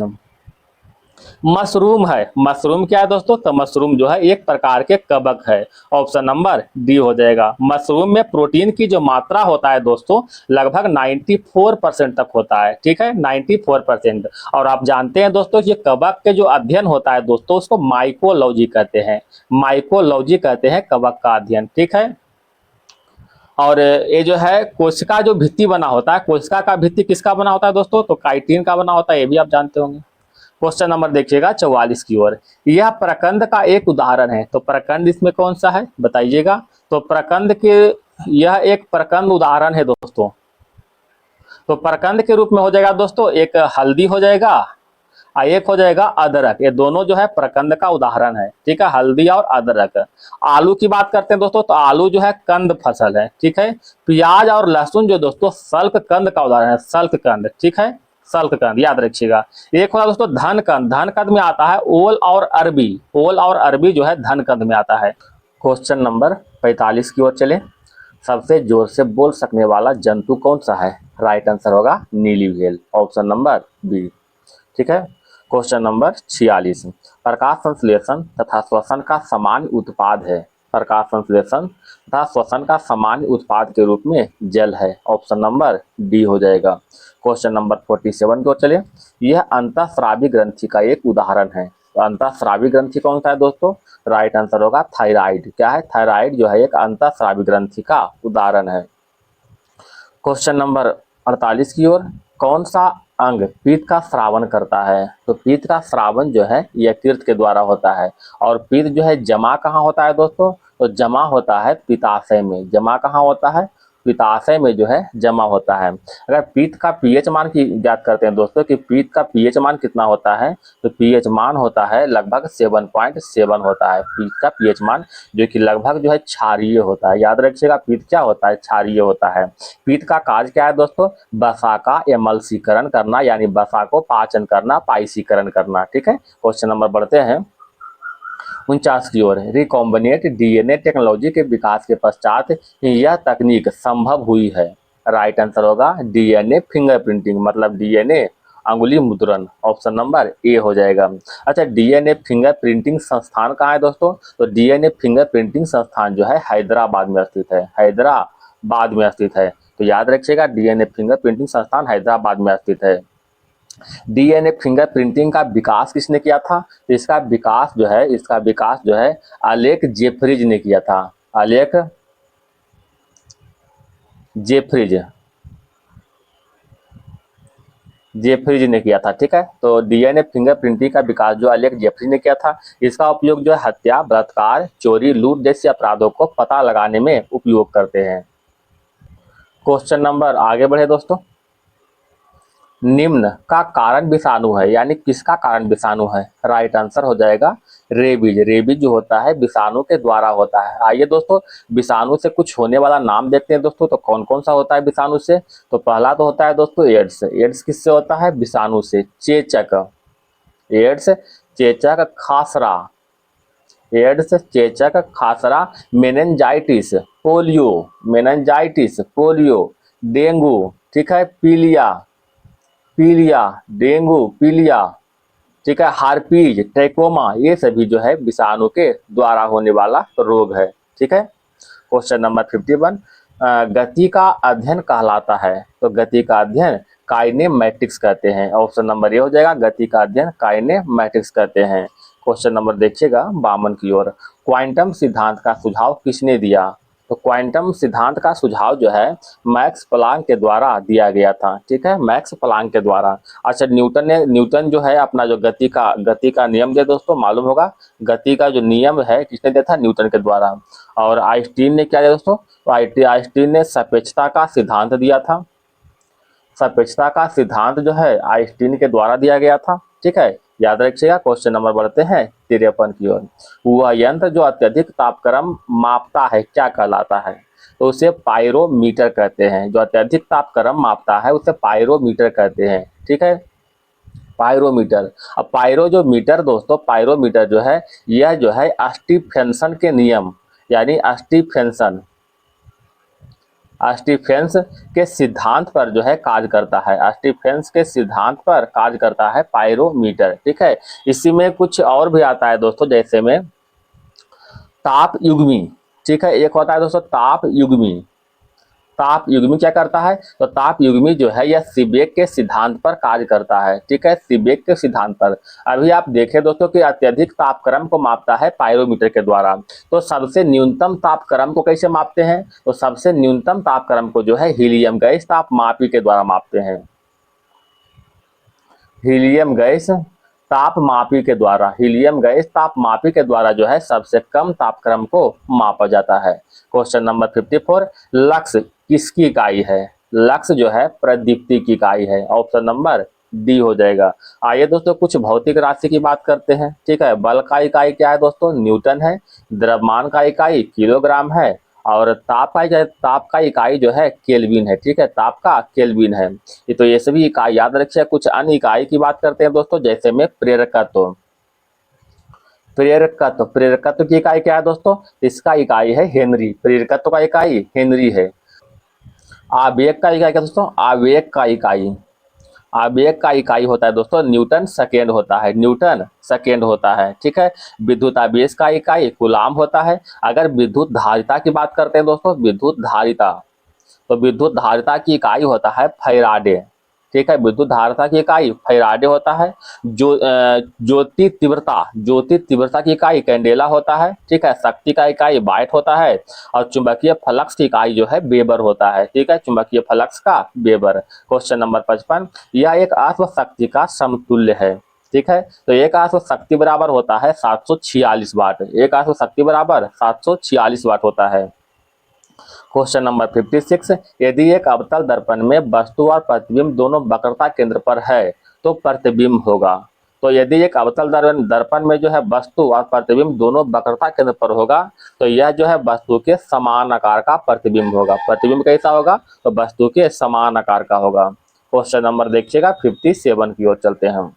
ऊष्मागतिकी का कौन सा नियम कहलाता है? ऊष्मागतिकी का कौन सा नियम कहलाता है कि बिना किसी बाह्य कारक के सहायता के किसी कम ताप वाली वस्तु से उच्च ताप वाली वस्तु को ऊष्मा स्थानांतरित नहीं की जा सकती? राइट आंसर होगा दूसरा, ऑप्शन नंबर सी हो जाएगा। ठीक है, दूसरा हो जाएगा दोस्तों, मतलब दूसरा नियम के आधार पर ऊष्मागतिकी का प्रथम नियम, ऊष्मागतिकी के प्रथम नियम के द्वारा जो है ऊर्जा संरक्षण के सिद्धांत, ऊर्जा संरक्षण, ऊष्मागतिकी का प्रथम नियम जो है ऊर्जा संरक्षण के सिद्धांत पर जो है आधारित है। ठीक है, ऊर्जा संरक्षण के सिद्धांत पर आधारित है। और द्वितीय नियम बताता है दोस्तों कि ऊष्मा की प्रवाह जो है किस दिशा में हो रहा है। ठीक है, यानी ऊष्मा के प्रवाह जो है दिशा बताता है द्वितीय नियम के अनुसार। और पहला नियम ऊर्जा संरक्षण के सिद्धांत पर आधारित है। क्वेश्चन नंबर देखिएगा दोस्तों 58 की ओर चलते हैं। एक वायुयान की ध्वनि सामान्यतः इसके संगत होती है। तो एक वायुयान की ध्वनि जो है लगभग 100 डेसिबल के बराबर होता है, 100 डेसिबल के। क्वेश्चन नंबर 59, एक नैनोमीटर बराबर होता है, एक नैनोमीटर बराबर 10 पर पावर माइनस 7 सेंटीमीटर। ठीक है, या फिर 10 पर पावर माइनस 9 मीटर होता है। ठीक है, 10 पर पावर माइनस 7 सेंटीमीटर या 10 पर माइनस 9 मीटर। बताइएगा दोस्तों एक एंगस्ट्रम बराबर कितना होता है? एक एंगस्ट्रम बराबर होता है 10 पर पावर माइनस 10 मीटर के बराबर होता है। ठीक है, क्वेश्चन नंबर 60 की ओर चलते हैं दोस्तों। सौर ऊर्जा का प्रमुख स्रोत है, तो सौर ऊर्जा का प्रमुख स्रोत के रूप में नाभिकीय संलयन है। ऑप्शन नंबर डी हो जाएगा। ठीक है, नाभिकीय संलयन। क्वेश्चन नंबर 61, वह राज्य का वर्तमान नाम क्या है जहां नालंदा का प्राचीन शैक्षणिक स्थल था? राइट आंसर हो जाएगा बिहार। ठीक है, उस राज्य का वर्तमान नाम जो है बिहार है, जहां नालंदा का प्राचीन शैक्षणिक स्थल था। नालंदा की बात करते हैं दोस्तों, तो नालंदा विश्वविद्यालय के जो है स्थापित करने की योजना जो है भारत सरकार के द्वारा 2006 में बनाया गया था। ठीक है, और नालंदा विश्वविद्यालय को कुमार गुप्त ने बनाया था तथा बख्तियार खिलजी ने उन्हें 1199 के आसपास में जो है ध्वस्त कर दिया गया था। तो दोनों याद रखिएगा कि नालंदा विश्वविद्यालय किसने निर्माण किया था दोस्तों? तो कुमार गुप्त ने किया था। और ध्वस्त किसने किया था? बख्तियार खिलजी ने। क्वेश्चन नंबर देखिएगा 62, यह प्रसिद्ध स्थल बिहार में स्थित है। तो बिहार में स्थित कौन सा है? तो अशोक स्तंभ। अशोक स्तंभ जो है बिहार में अवस्थित है। ठीक है, अशोक स्तंभ। ये जो सलीम अली पक्षी विहार कहाँ है दोस्तों? जम्मू कश्मीर में स्थित है, जम्मू कश्मीर में।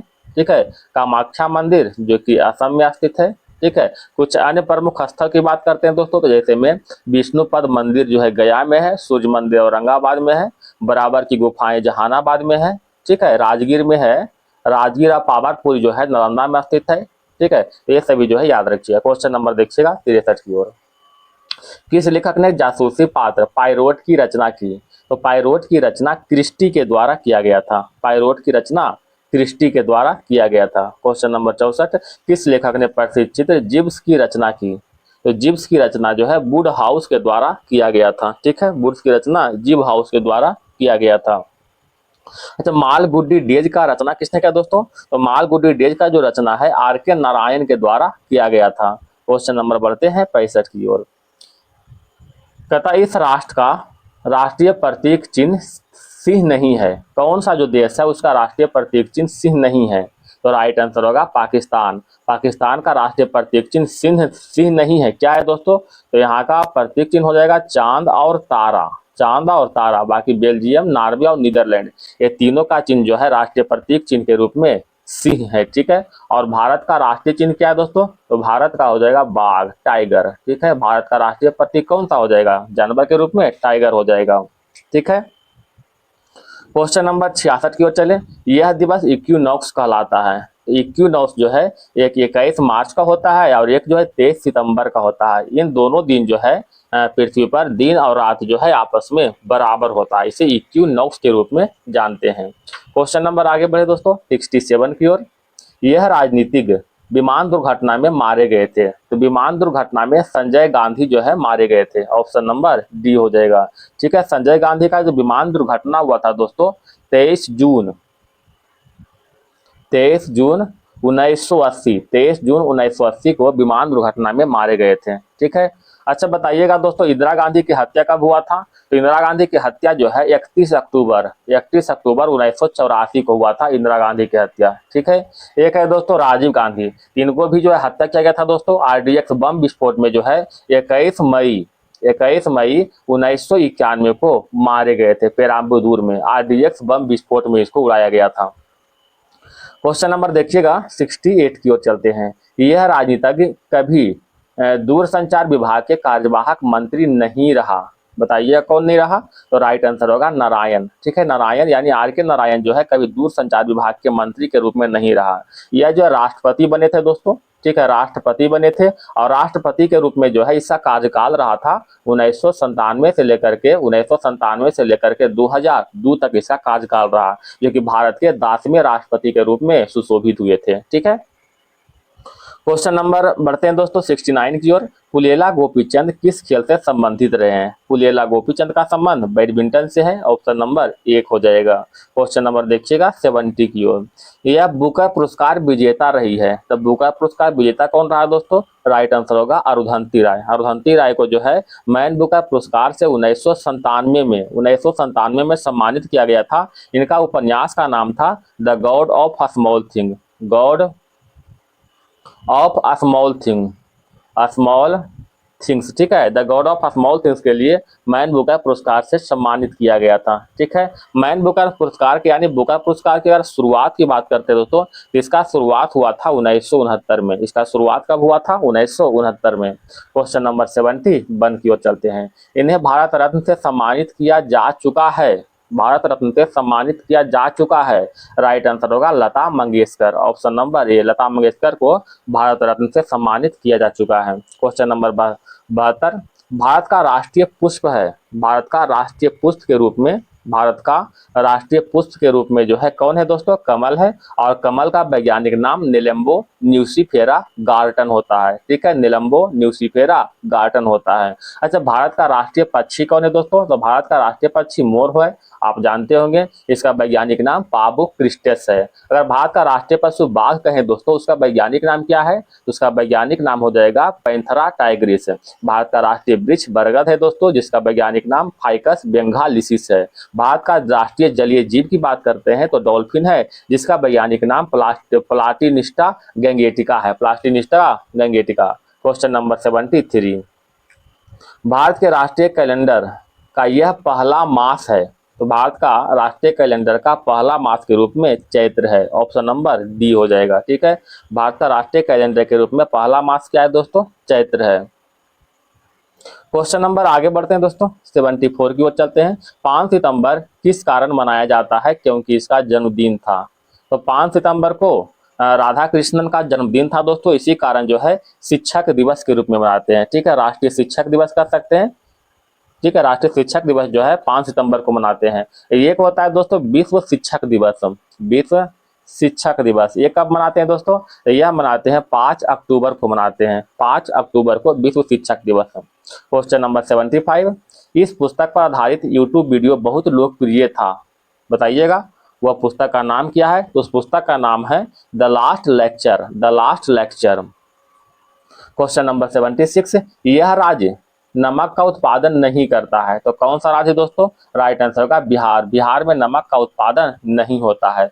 बताइएगा दोस्तों सर्वाधिक नमक के उत्पादन कहाँ होता है दोस्तों? तो सर्वाधिक जो है नमक का उत्पादन, सर्वाधिक नमक का उत्पादन होता है गुजरात में होता है। कहाँ? गुजरात में, गुजरात के भावनगर में। क्योंकि गुजरात के भावनगर में दोस्तों केंद्रीय नमक अनुसंधान संस्थान, केंद्रीय नमक अनुसंधान संस्थान कहाँ है दोस्तों? भावनगर में ही है। ठीक है, भावनगर में। क्वेश्चन नंबर 77 की ओर चलते हैं दोस्तों। भारत में पहली बोलती फिल्म थी, तो भारत में पहली बोलती फिल्म के रूप में आलम आरा था, ऑप्शन नंबर डी हो जाएगा आलम आरा। अच्छा, इसका निर्देशक की बात करते हैं दोस्तों, तो निर्देशक कौन है? इसका निर्देशक हो जाएगा ईरानी। ठीक है, ईरानी जो है इसका निर्देशक हो जाएगा। यह फिल्म जो है 1931 में बना था। ठीक है, 1931 में। आइए इसी तरह कुछ फिल्म की बात करते हैं दोस्तों। जैसे भारत का पहला मुख्य फिल्म कौन सा है?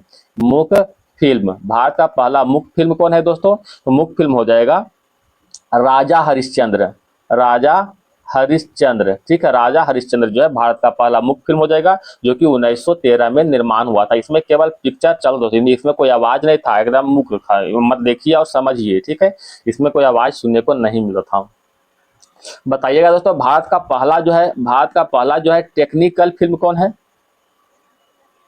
टेक्निकल, भारत का पहला टेक्निकल फिल्म कौन है दोस्तों? तो राइट आंसर होगा झांसी की रानी, झांसी की रानी। झांसी की रानी का निर्माण कब हुआ था? 1953 में जो है इसको निर्माण हुआ था। ठीक है, भारत का पहला 3D फिल्म कौन सा है? 3D फिल्म कौन है दोस्तों? इसका राइट आंसर होगा माई डियर कुट्टी चाटन।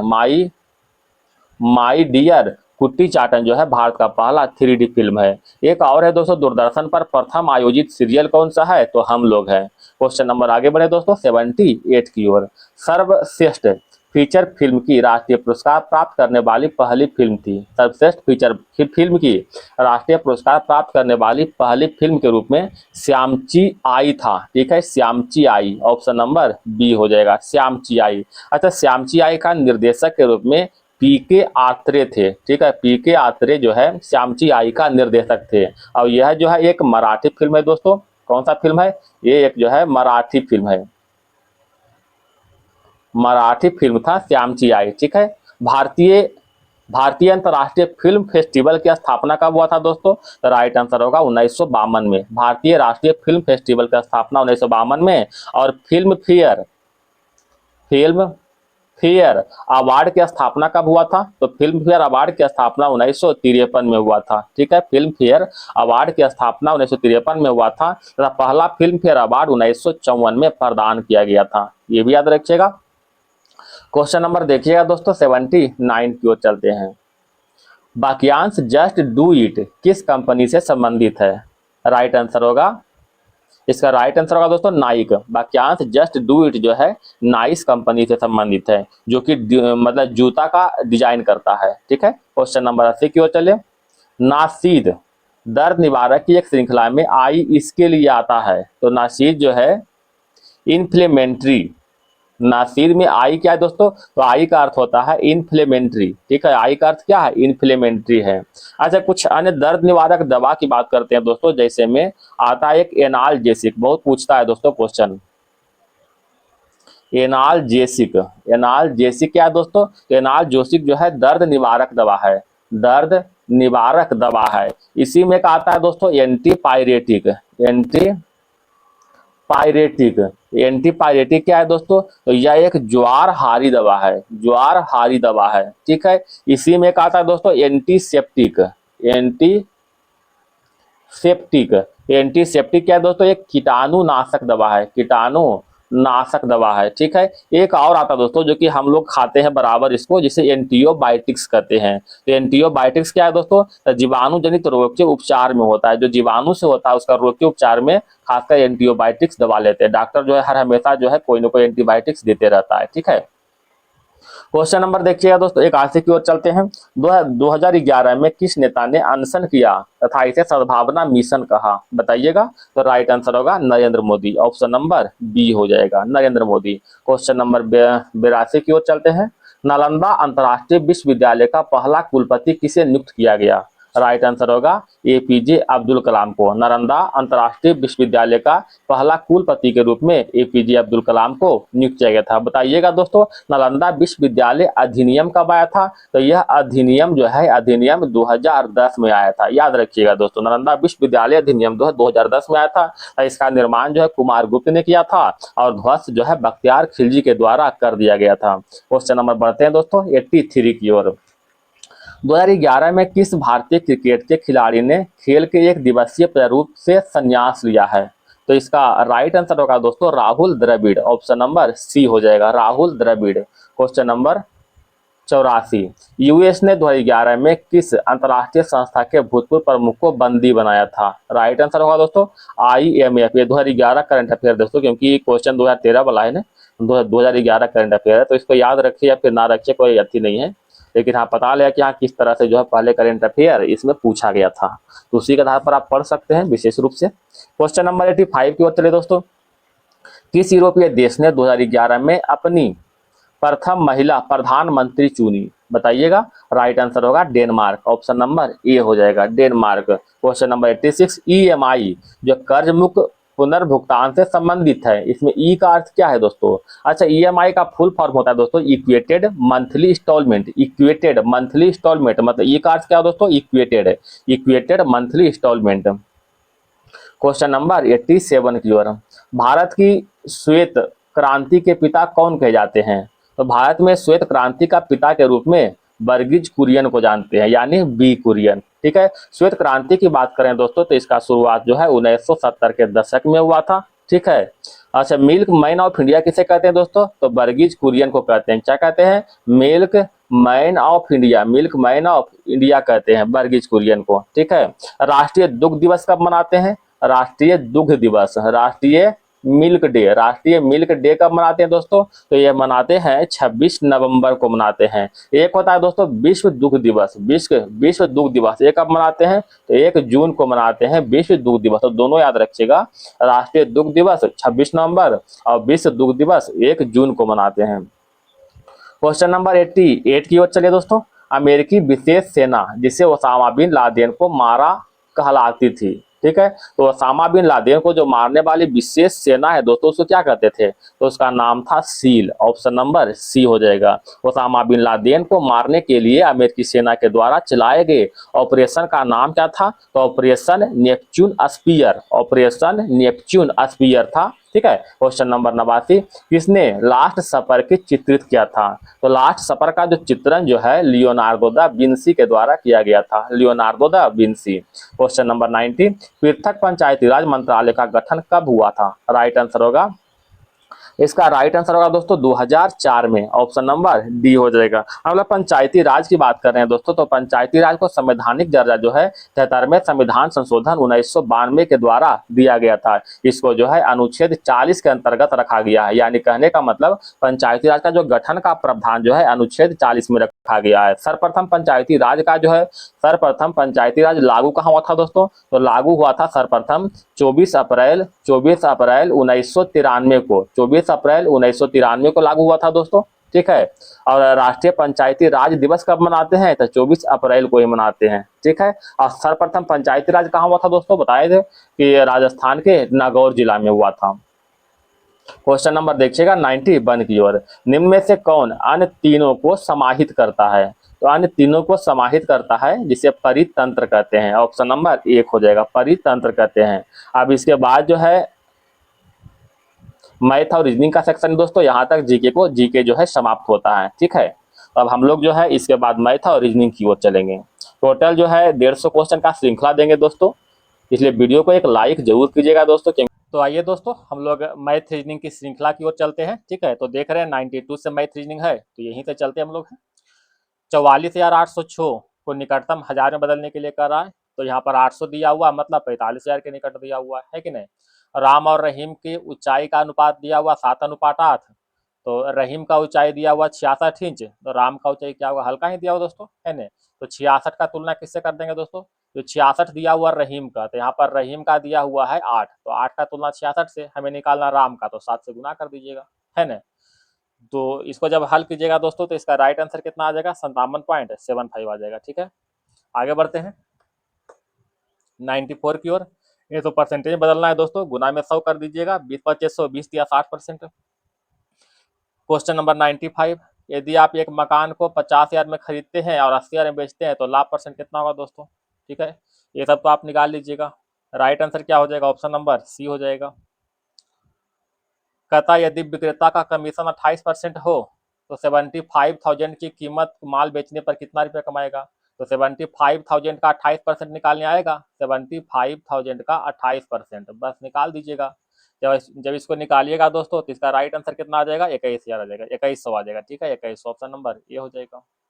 प्रथम 4 विषम संख्याओं का योगफल निकालना है दोस्तों, तो आप निकाल सकते हैं। 1 3 5 और 7 हो जाएगा। 7 5 12, 3 15 1 16, 16 होता है 4 के स्क्वायर, तो ऑप्शन नंबर ये हो जाएगा। ठीक है। क्वेश्चन नंबर 98 देखिएगा दोस्तों। 98 में क्या कर रहा है? कहता है 2 इंटू 3 प्लस 4 के बराबर है, तो बस गुना कर देना है। तो एक बार 2 गुना 3 हो जाएगा, 2 गुना 3 प्लस में क्या हो जाएगा? 2 गुना 4 हो जाएगा। ठीक है। 2 गुना 3 2 गुना 4, option number D. Question number 99, 24 और 32 में से 8 घटाया जाए ताकि जो अनुपात हो जाए। तो 24 में से घटाएंगे 8, कितना बचेगा दोस्तों? 16 बचेगा। 32 में से 8 घटाएंगे तो कितना बचेगा बताइए? तो 24 8 32 24 हो जाएगा। 4 चौका 16, 4 7 28, मतलब 4/7। गलती हुआ दोस्तों लगता है, 28 नहीं होगा, यहाँ पर थोड़ा सा हम कुछ मिसप्रिंट कर दिए हैं। 24 में से घटाएंगे 8 कितना होगा? 16 हो जाएगा। और 32 में से घटाएंगे 8 तो 24 हो जाएगा ना। 4 चौका 8 दूनी 16, 8 तिया 24, यानी 2:3 हो जाएगा। ऑप्शन नंबर 1 हो जाएगा। तो क्वेश्चन तो हल्का हल्का आ रहा है दोस्तों, है ना, आराम से बन जाएगा ये सब तो। एक कक्षा में 50 छात्रों के प्राप्त कुल अंक 2624 है, तो इस कक्षा में एक छात्र द्वारा प्राप्त औसत अंक है। ठीक है, तो इसमें क्या करना है, 2624/50 कर देना, औसत तो ही निकालना है ना। राइट आंसर क्या हो जाएगा, ऑप्शन नंबर बी। ठीक है, आगे आगे क्वेश्चन हार्ड भी दिया हुआ, तो ऐसा मत समझिए कि हाँ कुल्ले हल्का हल्का दिया हुआ है। ठीक है, आगे क्वेश्चन हार्ड है। कहता इस अंक को यदि 1 से 9 तक गुना करे तो गुणनफल के अंकों का योग प्रत्येक दशा में अंक के बराबर होगा। ठीक है, अब अगर देखिए 9 को अगर हम 1 से गुना करेंगे तो कितना होगा, 9 हो जाएगा। अगर 9 को 2 से गुना करेंगे तो 18 हो जाएगा। 9 को 3 से गुना करेंगे तो कितना, 27। 9 को 4 से गुना करेंगे 36। 9 को 5 से गुना करेंगे कितना होगा दोस्तों, 45 हो जाएगा ना। अब सबको जोड़िए, यहाँ तो 9 ही हो जाएगा। यहाँ पर 8 प्लस 1 कितना हो जाएगा, 9। यहाँ पर 7 प्लस 2 9, 6 प्लस 3 9, 5 प्लस 4 9, यानी इसी तरह मतलब इसको आगे भी बढ़ाएंगे दोस्तों तो कितना, 9 के बराबर ही आएगा। अतः बराबर किसके आएगा, 9 के बराबर आ जाएगा, है ना। 102 की ओर चलते हैं। इस अंक के अतिरिक्त प्रत्येक अंक का न्यूनतम 2 कारक हो सकते हैं। कहता है ऑप्शन में जो दिया हुआ है किसका जो है कौन सा अंक का जो केवल एक फैक्टर है। ठीक है, तो हम देख रहे एक एक जो ऐसा अंक है इसका केवल जो एक फैक्टर होता है, एक का फैक्टर केवल एक है दोस्तों, 1 गुना 1 है कि नहीं। और कोई इसका फैक्टर है नहीं, फैक्टर है। ठीक है, अब अगर जीरो की बात करते हैं तो 0 गुना 1 0, 0 गुना 2 0, 0 गुना 3 0, मतलब अनगिनत फैक्टर है। 10 करेंगे तो 5 गुना 2, 2 गुना 5 हो जाएगा, 1 गुना 10 हो जाएगा, है कि नहीं। तो इसका भी बहुत सारा फैक्टर हो जाएगा, तो ऑप्शन नंबर क्या हो जाएगा, बी हो जाएगा। क्वेश्चन नंबर 103 की ओर चले। प्रथम 25 सम संख्याओं का योगफल निकालना है, बताइएगा दोस्तों क्या हो जाएगा। तो प्रथम 25 सम संख्याओं का योगफल, इसका फार्मूला तो आपको जानते होंगे, n into N plus one होता है दोस्तों, n into N plus one, यानी 25 इंटू कितना हो जाएगा, 26 हो जाएगा ना, 25 प्लस वन 26। अब इसको हल कर दीजिए, 25 के स्क्वायर 625, इधर कितना हो जाएगा 650, ऑप्शन नंबर ए हो जाएगा, है कि नहीं। तो सिंपल ही दोस्तों अभी तक तो, है ना। क्वेश्चन नंबर आगे बढ़े दोस्तों, 104 की ओर चलते हैं। ठीक है, प्रथम 20 विषम संख्याओं का योग निकालना है, तो इसका फार्मूला मालूम होगा दोस्तों, एन स्क्वायर होता है, तो 20 का स्क्वायर कितना हो जाएगा, 400 हो जाएगा। ठीक है, याद रखिएगा एन विषम संख्याओं का योगफल एन स्क्वायर होता है। क्वेश्चन नंबर आगे बढ़ते हैं, तो 20 का स्क्वायर हो गया ना। क्वेश्चन नंबर 105 देखते हैं दोस्तों, ध्यान दीजिएगा। क्वेश्चन देखिए, बहुत अच्छा क्वेश्चन है दोस्तों। अच्छा 105 देखिए दोस्तों, पहले 105 ही चलते हैं हम लोग हैं। ठीक है, कहता है एक लड़का मेले में से 3 स्टॉल पर जाता है, कई स्टॉल, ध्यान दीजिएगा, टोटल 3 स्टॉल पर जाता है। प्रत्येक स्टॉल पर वह जो है गया, अंदर जाने का शुल्क 1 रुपया है। ठीक है, अंदर गया, बाकी जो शेष धन बचा उसका आधा जो है स्टॉल पर खर्च करता है, कुछ खाने पीने में कुछ खर्च करता है, और जब बाहर निकलता है तो 1 रुपया फिर देता है, यानी 1 रुपया जाने में, 1 रुपया बाहर आने में। ठीक है, और जब 1 रुपया मतलब, और ये जो शेष रुपया जो है कितना, आधा स्टॉल पर खर्च करता है। उसी तरह एक बार नहीं 3 बार करता है, क्योंकि 3 स्टॉल दिया हुआ है, उसके बाद भी शेष उसके पास 3 रुपया बचता है। इसको मान लेते हैं दोस्तों। ठीक है, इसको मान लेते हैं कि स्टॉल के क्या कहता है, टोटल धन, टोटल धन को हम एक्स मान ले हमें, है ना, आपको दिख रहा है दोस्तों। टोटल धन को हम एक्स मानते हैं, कुल धन कितना है, कुल धन को हम एक्स मान लेते हैं। ठीक है, तो पहला स्टॉल पर गया दोस्तों, तो एक्स माइनस 1 रुपया खर्च कर दिया। ठीक है, एक्स माइनस 1 खर्च कर दिया, एक्स था 1 रुपया खर्च कर दिया। अब शेष कितना बचा, एक्स माइनस 1, इसका 1/2 स्टॉल पर खर्च कर दिया। ठीक है, जब वह बाहर निकला तो 1 रुपया और खर्च कर दिया, तो इसमें से 1 रुपया और घटा दिए, तो 1 रुपया और घटा देते हैं। ये तो पहला स्टॉल का काम जो है क्लियर हो गया दोस्तों, एक स्टॉल काम क्लियर कर दिया। अब दूसरा स्टॉल पर गया तो 1 रुपया फिर खर्च कर दिया, यानी माइनस में 1 हो गया। ठीक है, अब शेष शेष कितना बच गया दोस्तों, तो शेष का आधा फिर खर्च करेगा, शेष का आधा खर्च कर दिया, समझ गए हैं। अब फिर जब बाहर निकला तो 1 रुपया और खर्च कर दिया, 1 रुपया और खर्च कर दिया। आपको समझ में आशा करते आ रहा होगा। ठीक है, ये 2 स्टॉल काम कंप्लीट हो गया। तीसरा स्टॉल प्रवेश करते हैं, तो 1 रुपया खर्च किया दोस्तों, 1 रुपया खर्च किया। अब शेष शेष का आधा, शेष का आधा कितना शेष हो गया, ये आधा 1/2 है, इतना हो गया। और जब बाहर निकला तो 1 रुपया और खर्च किया, तो माइनस में बंद करते हैं। ठीक है, आशा कर रहे हैं दिख रहा होगा। अब इतना करने के बाद 3 स्टॉल तो हो गया पूरा, इतना करने के बाद जो उसको जो है 3 रुपया बच रहा है, देखिए दिया हुआ यहाँ पर है, दिया हुआ 3 रुपया बच रहा है ना। अब इसको हल कर दीजिए, ये देखिए माइनस में 1 इधर आएगा तो प्लस में हो जाएगा, तो 3 1 4 हो जाएगा दोस्तों। यहाँ पर 1/2 गुना में, ठीक है, इस यहाँ जब 1/2 इधर लाएंगे तो कितना हो जाएगा दोस्तों, पहले हल्का हल्का हम चलते हैं, शायद आप कंफ्यूज कर जाइएगा। ठीक है, समझने में यहाँ पर 3 था, इधर माइनस में इधर आएगा तो प्लस में हो जाएगा, यानी कितना हो जाएगा 3x 4 हो जाएगा दोस्तों। 1/2 से गुना करेंगे कितना हो जाएगा दोस्तों, यानी 2 से गुना यानी 8 हो जाएगा। यहाँ तक मेरा काम खत्म, ठीक है, यहाँ तक मेरा काम खत्म हो गया, ठीक है। अब यहाँ देखिए माइनस में 1 है, फिर इधर आएगा तो प्लस में 1 यानी 8 1 9 हो जाएगा अब मेरे पास। यहाँ पर माइनस में 1 फिर है दोस्तों, फिर इधर आएगा तो प्लस में 1 यानी 9 1 10 हो गया। यहाँ जो 1/2 है दोस्तों, इसको 2 से फिर से गुना कर देंगे तो कितना हो जाएगा 20 हो जाएगा। समझ गए बात को। यहाँ पर देख रहे हैं माइनस में 1 है तो इधर आएगा तो फिर प्लस 1 यानी 21 हो जाएगा। फिर देख रहे हैं माइनस 1 है तो इधर आएगा तो प्लस 1 यानी कितना हो जाएगा, यहाँ पर 21 1 22 हो जाएगा दोस्तों, है ना। अब मेरे पास फाइनली जो मिल गया दोस्तों, फाइनली जो मिल गया x माइनस 1 इंटू 1/2 बराबर 22 है। यहाँ कितना भाई 2 44 उसी तरह से हो जाएगा, यानी x माइनस 1 बराबर कितना हो जाएगा 44, यानी x का मान कितना हो जाएगा 45, यानी उसके जेब में जो है टोटल 45 रुपया है, ठीक है। आशा करते हैं समझ में आ रहा है। इसको अंदर से मत तोड़िएगा, अंदर से जहां तोड़ने की कोशिश कीजिएगा तो बहुत ही फंस जाइएगा, इसलिए जब भी तोड़ना है तो बाहर से तोड़ना है, ठीक है। क्वेश्चन नंबर देखिए दोस्तों 106 की ओर चलते हैं। टोटल छात्र की संख्या 500 दिया हुआ है, कहता है उस छात्रों की प्रतिशत जो न्यूनतम 2 परीक्षा में फेल हुआ है। तो न्यूनतम 2 परीक्षा में, कम से कम 2 3 भी हो सकता है, न्यूनतम 2 तो न्यूनतम 2 12 10 5 12 यानी 12 दूनी 24 और 10 34 और 5 39 यानी 39। अब बटा में कितना हो जाएगा 39 बटा 500 और गुना में 100 कर दीजिएगा, बस हो गया। यानी 7.8% हो जाएगा इसको हल करेंगे तो, है कि नहीं। 7.8 से कट जाएगा, ठीक है। क्वेश्चन नंबर आगे बढ़े दोस्तों, 106 हो गया है ना। 107 की ओर चले। YWUS 19 2 21 21 2 23 23 2 25, तो आगे क्या होगा दोस्तों 17 हो जाएगा ना, यानी Q हो जाएगा, ठीक है।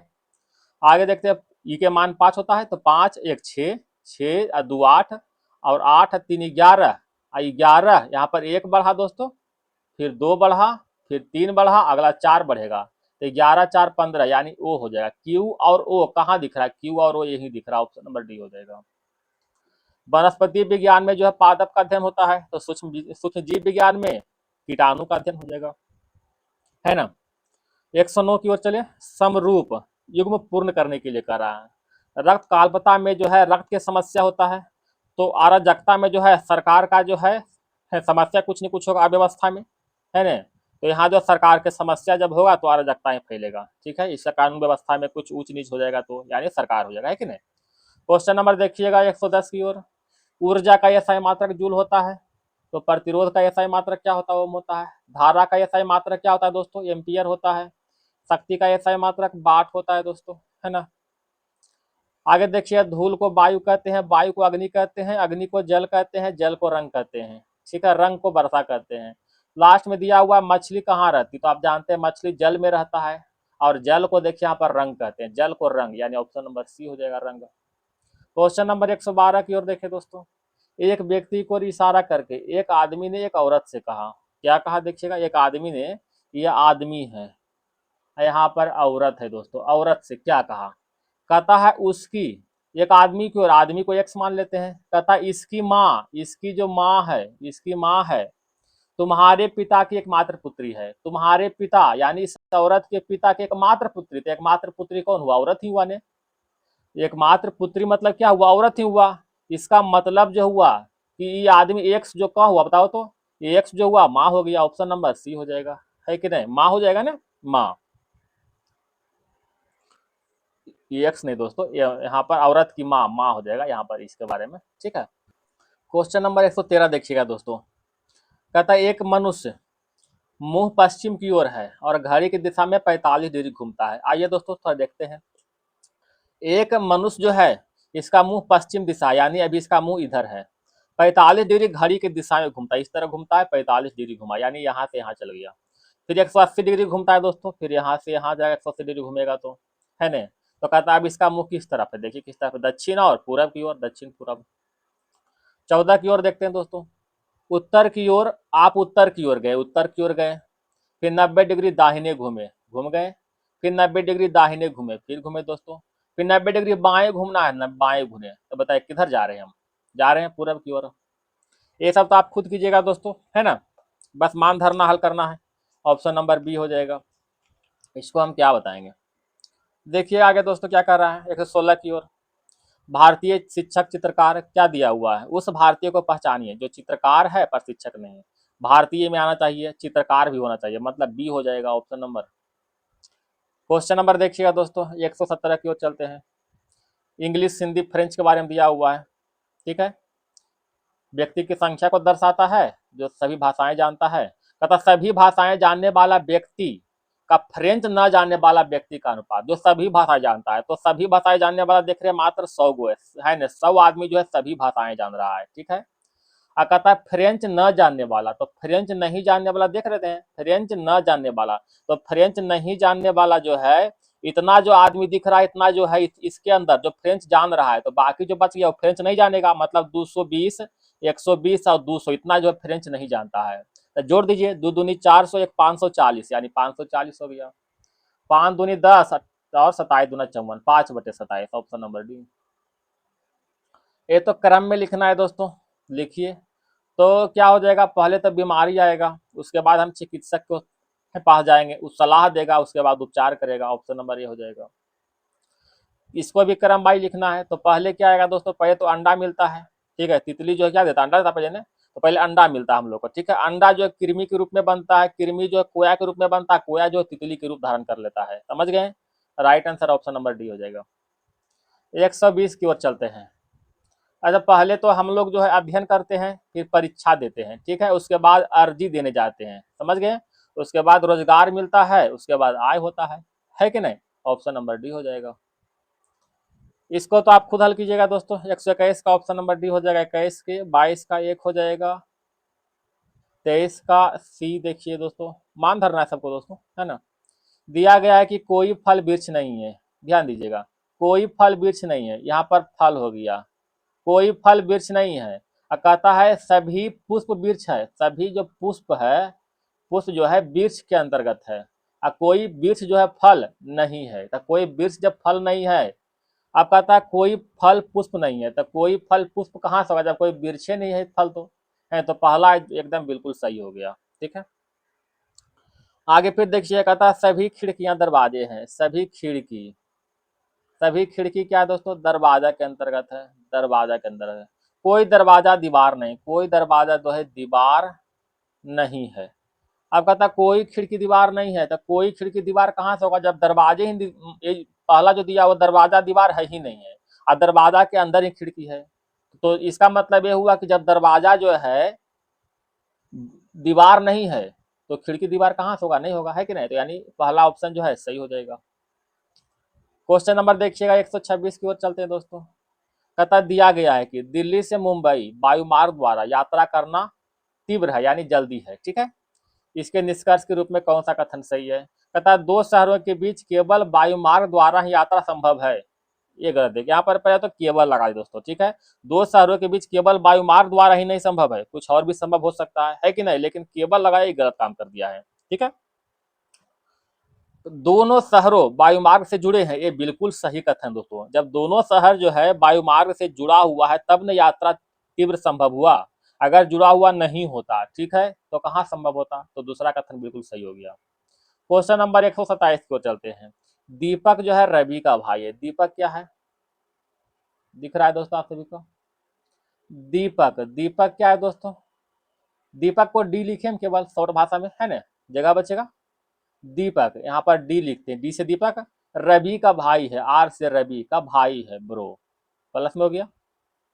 अब दीपक रवि में कोई संबंध देखिए, देखिए रवि यहाँ है, कहता रीना का पुत्र है, रवि क्या है दोस्तों, यहाँ पर रवि लिखना पड़ेगा दोस्तों, ये आर आर दूग हो रहा है। ठीक है, रवि जो है रीना का पुत्र है, रीना का पुत्र हो जाएगा, पुत्र हो गया।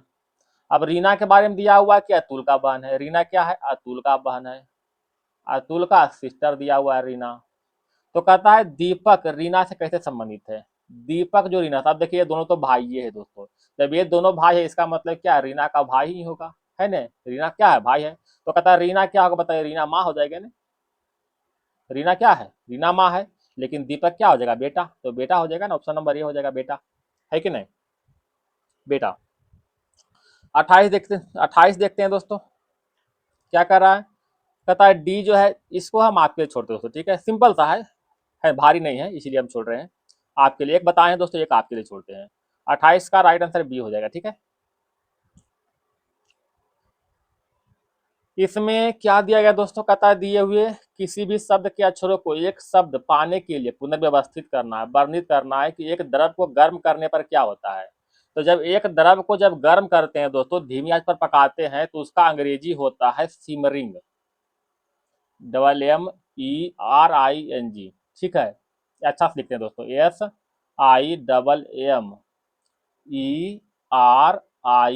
SIMMERING। अब देखिए ये सभी वर्ड किस में दिख रहा है, तो ये सभी वर्ड जो देखिए ऑप्शन नंबर 1 में दिख रहा है, ऑप्शन नंबर ये हो जाएगा।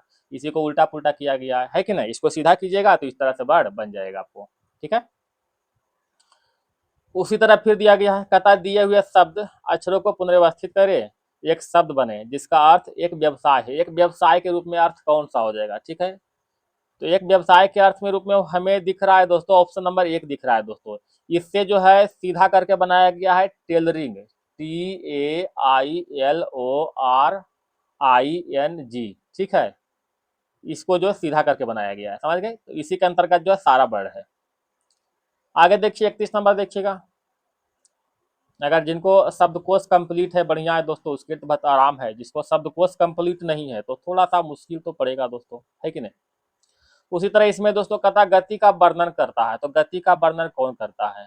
ठीक है, तो यहाँ पर दिख रहा है दोस्तों, राइट आंसर हो जाएगा ऑप्शन नंबर सी हो जाएगा। ठीक है, अब कहें कैसे, इसी को उल्टा पुल्टा करके जो है इसमें सीधा किया गया है सुपरसोनिक, सुपर सोनिक। ठीक है, सुपर सोनिक, समझ गए। देखिए डबल एस यहाँ पर दिख रहा है ना, ION, तो आई हो जाएगा, ओ हो जाएगा, एन लिखा सब है इसमें, है कि नहीं, तो आप मिलाइएगा सब मिल जाएगा। इसी तरह का फिर दिया दोस्तों 132 नंबर में, पुनर्व्यवस्थित करना है और कहता है गति का वर्णन करता है। तो गति का वर्णन क्या होता है दोस्तों, तो इसका राइट आंसर हो जाएगा ऑप्शन नंबर 1। इसका जो है सीधा करके लिखा गया है वर्ड ओसिलेशन, OSCILATION। ठीक है, ओसिलेशन। ठीक है, ओसिलेशन का अर्थ क्या होता है, दोलन होता है। ठीक है, दोलन, दोलन में गति है ना। और सुपरसोनिक तो आप तो जानते हैं दोस्तों, गति है ये, क्योंकि जो रॉकेट का स्पीड होता है और जो जेट विमान का स्पीड होता है सुपरसोनिक में होता है आजकल, है ना। 133 की ओर चलते हैं, कहता है निम्न में से उसे पहचानिए जिसमें कहीं भी RIG जोड़ देंगे तो एक सार्थक शब्द बन जाएगा। किसमें जोड़ेंगे, तो इसमें जो है ऑप्शन नंबर डी में जोड़ दीजिएगा, IDILIRIG। इसका मतलब होता है दोस्तों, इसका मतलब होता है साध्वी। साध्वी मालूम है, साध्वी होता है इसका मतलब। ठीक है, ID लिटिरिज मतलब होता है साध्वी। आगे देखते हैं, ई का 5 दिया हुआ है, पेन का 35, तो पेज का निकालना सब तो वर्ड बाई वर्ड। तो पी का हो जाएगा 16 प्लस में 1 प्लस में जी का मान 7 प्लस में 5 हो जाएगा, जोड़ दीजिए। 16 1 17 7 24 24 5 29 हो जाएगा, ऑप्शन नंबर सी। ठीक है, क्वेश्चन नंबर आगे बढ़े दोस्तों, कहता है स्लीप को ड्रीम में बदलने के लिए आवश्यक न्यूनतम चरण की संख्या क्या होगी जो आपको एक समय में एक अक्षर परिवर्तित करना है तथा प्रत्येक परिवर्तन से एक सार्थक शब्द बनना चाहिए। देखिएगा दोस्तों, तो स्लीप को ड्रीम में कन्वर्ट करना है, तो कन्वर्ट कीजिएगा दोस्तों। पहले हम लिखते हैं स्लीप, जो लिखा पे हम लिख देते हैं। ठीक है, SLEEP। एक है दोस्तों ड्रीम, DREAM। अब कन्वर्ट करते हैं, पहला हम पकड़ते हैं दोस्तों एस पकड़ते हैं, एल पकड़ते हैं और डबल ई पकड़ते हैं, तो SLEE पकड़ते हैं और लास्ट वाला में हम पकड़ लेते हैं एम। ठीक है, तो स्लिम, स्लिम मतलब होता है सोया। ठीक है, ये तो पहला चरण हो गया। फिर पकड़ते हैं, एस हो जाएगा दोस्तों, एल हो जाएगा, ई हो जाएगा और देखिए SLE है न, क्योंकि पहला अक्षर अभी पकड़ चुके हैं दोस्तों, तो अब हम दूसरा पकड़ेंगे तो ए हो जाएगा, फिर एम हो जाएगा। स्लिम मतलब होता है दोस्तों अपट्टेदार, अपट्टेदार। यहाँ पर लिखा हुआ एक सार्थक शब्द बने, तो सार्थक शब्द भी बनाना है दोस्तों। ठीक है, आगे पकड़ते हैं दोस्तों, आगे करते हैं। देखो आपको ये 2 वर्ड जो है समाप्त हो चुका है। ठीक है, आगे देखो ई और ई दोनों में मिल रहा है दोस्तों, ई और ई दोनों में मिल रहा है। ठीक है, तो मिलाते हैं SL, एक सेकेंड दोस्तों, ई दोनों मिल रहा है, तो इसको जो सेम हो गया, इसमें तो कोई दिक्कत होगा नहीं। तो अभी हम इसको कन्वर्ट करते हैं, अभी देखिए अभी हम आर उठाएंगे तो SR हो जाएगा, SREAM, SREM इतना पकड़ लिया है कि नहीं। तो श्रीम मतलब होता है गड्डी, क्या होता है, गड्डी होता है। अब तो लास्ट में एक ही वो बचवे किया दोस्तों। स्ट्रीम के बाद क्या, जब आर पकड़ ही लिए तब क्या बचा, ड्रीम। तो DREAM हो जाएगा, ड्रीम ने सपना है, ड्रीम ने सपना होता है।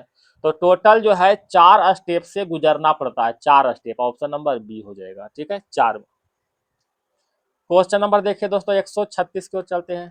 10 को 20, 5, 14, टी को 20 कोडवर्ड में लिखा गया, ई को 5 और एन को 14 लिखा गया है। तो एम को हो जाएगा 13, ई का 5 हो जाएगा और एन का 14। 13, 5, 14, देखिए तो 13, 5, 14। 137 की ओर चलता है। ब्लैक को जो है शेयर में बदला जा सकता है, तो प्रत्येक परिवर्तन से एक सार्थक शब्द, यानी सेम टू सेम अभी आपको बताएं दोस्तों ये क्वेश्चन, यही सेम टू सेम है। ठीक है, तो एक आप जो है बनाने का ट्राई कीजिएगा, अगर नहीं बनेगा तो कमेंट में कमेंट किए दोस्तों। ठीक है, हम जरूर बताएंगे। राइट आंसर होगा एक। ठीक है, आगे देखिए दोस्तों, कहता है 0 से 9 तक अंकों के समीकरण x02 गुने बाई 9 बराबर इतना। तो एक्स बाई के मान देखिए, तो इसमें तो मान धरना ही पड़ेगा और कोई उपाय से है नहीं। ठीक है, मान धरिए। तो एक्स के मान पहला कितना हो जाएगा 4, 02 गुना में बाई का मान कितना 3, 9। तो जब इसको 9 दूनी 18, जब इसको हल कीजिएगा ना दोस्तों तो इतना आपको आ जाएगा। ठीक है, राइट आंसर एक ही दे रहा है। ठीक है, जब इसको हल कीजिएगा, गुना कीजिएगा तो इतना आ जाएगा। आगे देखते हैं, ये दोनों का डिफरेंस कितना हो रहा है। तो डिफरेंस हम देख रहे हैं 6 का हो रहा है दोस्तों। डिफरेंस कितना का हो रहा है, 6 का। आगे देख रहे हैं दोस्तों 18 का डिफरेंस हो रहा है दोस्तों। आगे डिफरेंस कितना होगा मालूम नहीं। तो 6 गुना 3 हो रहा है, गुना में 3 करते हैं, तो आगे भी गुना 3 करके देख लेते हैं। तो 18 3 54। ठीक है, 54 जोड़ के देखिए कितना होगा दोस्तों। 54 अच्छो 60 20 80, ऑप्शन नंबर बी हो जाएगा। आगे देखिएगा, डिफरेंस कितना हो रहा है दोस्तों, 26 12 38 हो रहा है ना, 12 38 12 50। तो आगे 50 12 कितना हो जाएगा 62, option number C. Question number 141 की ओर चलते हैं। देखिए तो यहाँ पर देख रहे हैं दोस्तों 2 4 6, 6 के बाद क्या आ जाएगा 8 आ जाएगा, है ना। आगे देखिए दोस्तों, 15 में से 3 गया 12, 12 में से 5 गया 7, आगे कितना आ जाएगा -7 हो जाएगा। 3 5 आगे 7 हो जाएगा। तो 7 में से 7 गया 0 हो जाएगा, यानी 8 और 0, ऑप्शन नंबर बी हो जाएगा, है ना। क्वेश्चन नंबर 142 देखिए दोस्तों, कहता है निम्न में से किसे ठीक प्रकार से व्यवस्थित करने पर शब्द फ्लेवर का बर्तनी होगी। यानी FLAVOUR, इसमें जो सभी वर्ड मिलना चाहिए, इसमें कोई भी वर्ड एक खाली नहीं होना चाहिए। ठीक है, जैसे हम देख रहे हैं JAN, तो इसमें देखिए A और N, देखिए A भी है, आपको ए मिल रहा है दोस्तों, है ए मिला इसमें। FEV, तो इसमें देखिए मतलब कुछ नहीं कुछ मिल रहा है, क्या मिल रहा है दोस्तों, देखिए तो ए हो गया, उसके बाद एफ, देखिए एफ मिल गया। ठीक है, एफ का काम खत्म हो गया, है कि नहीं। MAR, ठीक है, तो ए तो पहले हो चुका है दोस्तों, एम है, आर देखिए मिल गया, तो आर यहाँ पर हो गया। ठीक है, तो इस तरह से अपना देखना है।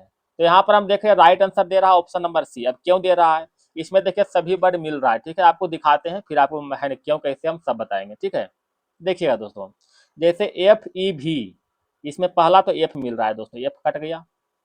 JUL, JUL यहाँ पर देखिए यू मिल रहा है, तो यू कट गया, है ना।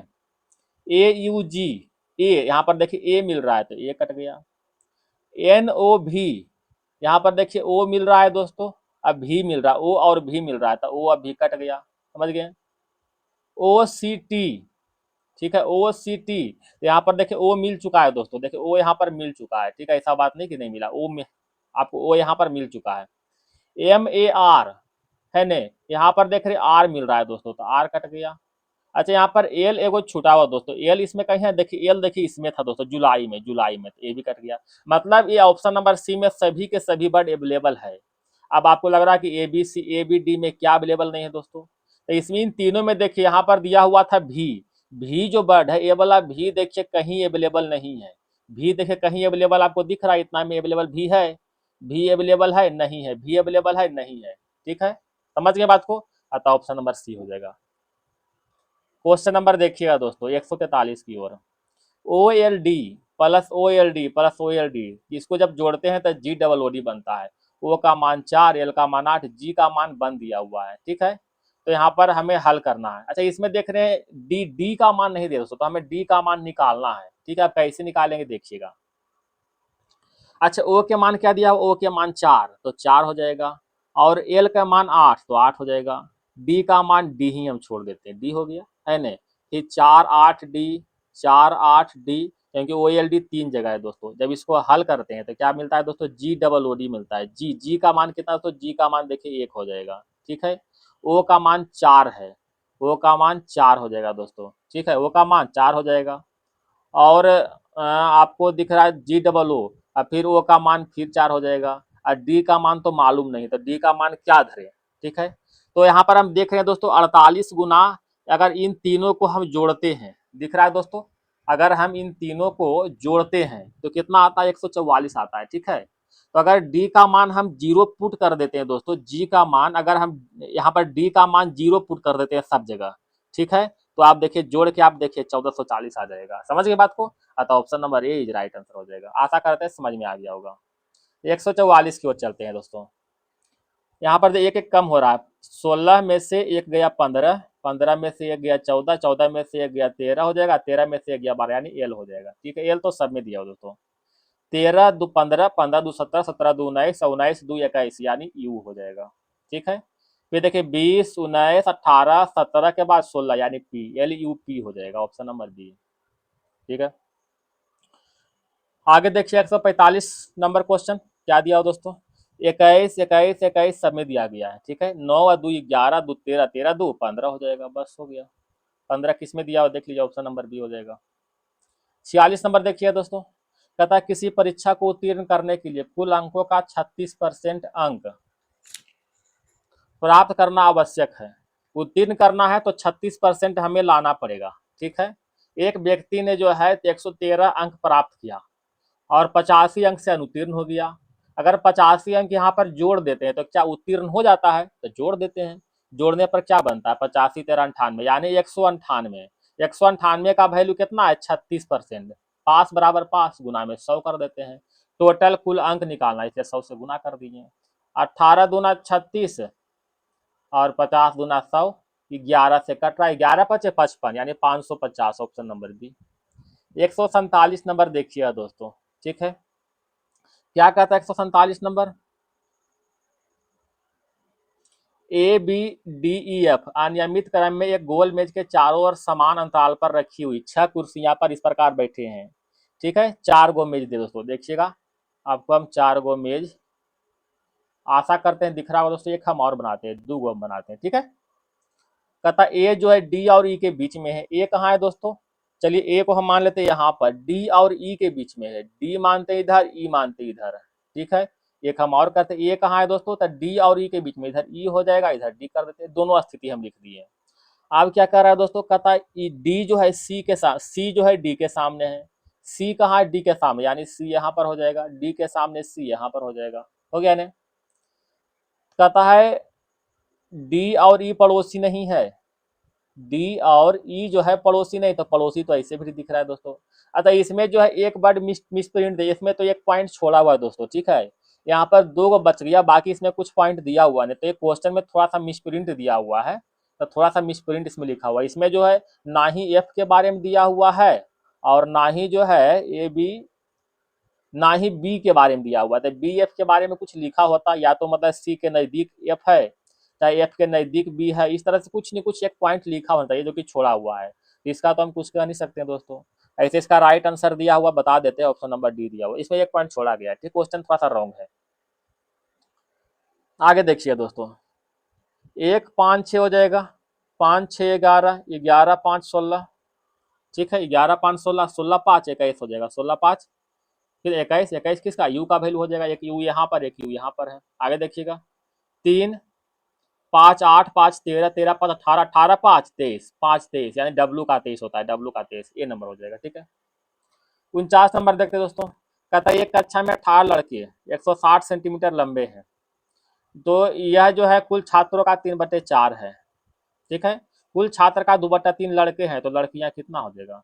अच्छा, कुल छात्र का 2/3 लड़के हैं, तो लड़कियां कितना होगा, तो यहाँ पर लड़कियां हो जाएगा, कुल छात्र का 1/3 हो जाएगा लड़कियां, सिंपल सा बात है। कुल छात्र का 2/3 लड़के हैं, मतलब शेष कितना बचेगा, 1/3, यानी 1/3 लड़कियां हैं। अब देखिएगा इसमें कुछ कह रहा था दोस्तों, क्या कह रहा था, जगह थोड़ा सा कम है दोस्तों, इसी में हमको एडजस्ट करना है, ठीक है। जो 3/4 भाग है दोस्तों, ये कुल छात्र का जो है, कुल छात्र का 3/4 भाग है, तो कुल छात्र का 3/4 भाग, यानी 18 जो दिया हुआ है, ये जो 18 दिया हुआ है 3/4 भाग है, हो गया। 3 छक 18, 6 चौका 24, मतलब टोटल छात्र कितना है 24, टोटल छात्र 24। और टोटल का जो है 1/3 लड़कियां अभी अभी निकालें, टोटल का 1/3 लड़कियां, तो इसका 1/3 कर दीजिए, कितना हो जाएगा 3 8 24, यानी 8 हो जाएगा, option number C. Question number 150 देखिएगा। एक परीक्षा में प्रत्येक अभ्यर्थी ने या तो भौतिकी या तो गणित या तो दोनों लिए, ठीक है। 65.8% भौतिकी ली है, 59.2% गणित लिया है, और कुल अभ्यर्थी जो 2000 दिया हुआ है, तो कितने ने जो है गणित और भौतिकी दोनों लिए हैं। कुछ नहीं करना, दोनों को जोड़ दीजिए। 65.8 प्लस 59.2, दोनों को जोड़ने आता है दोस्तों।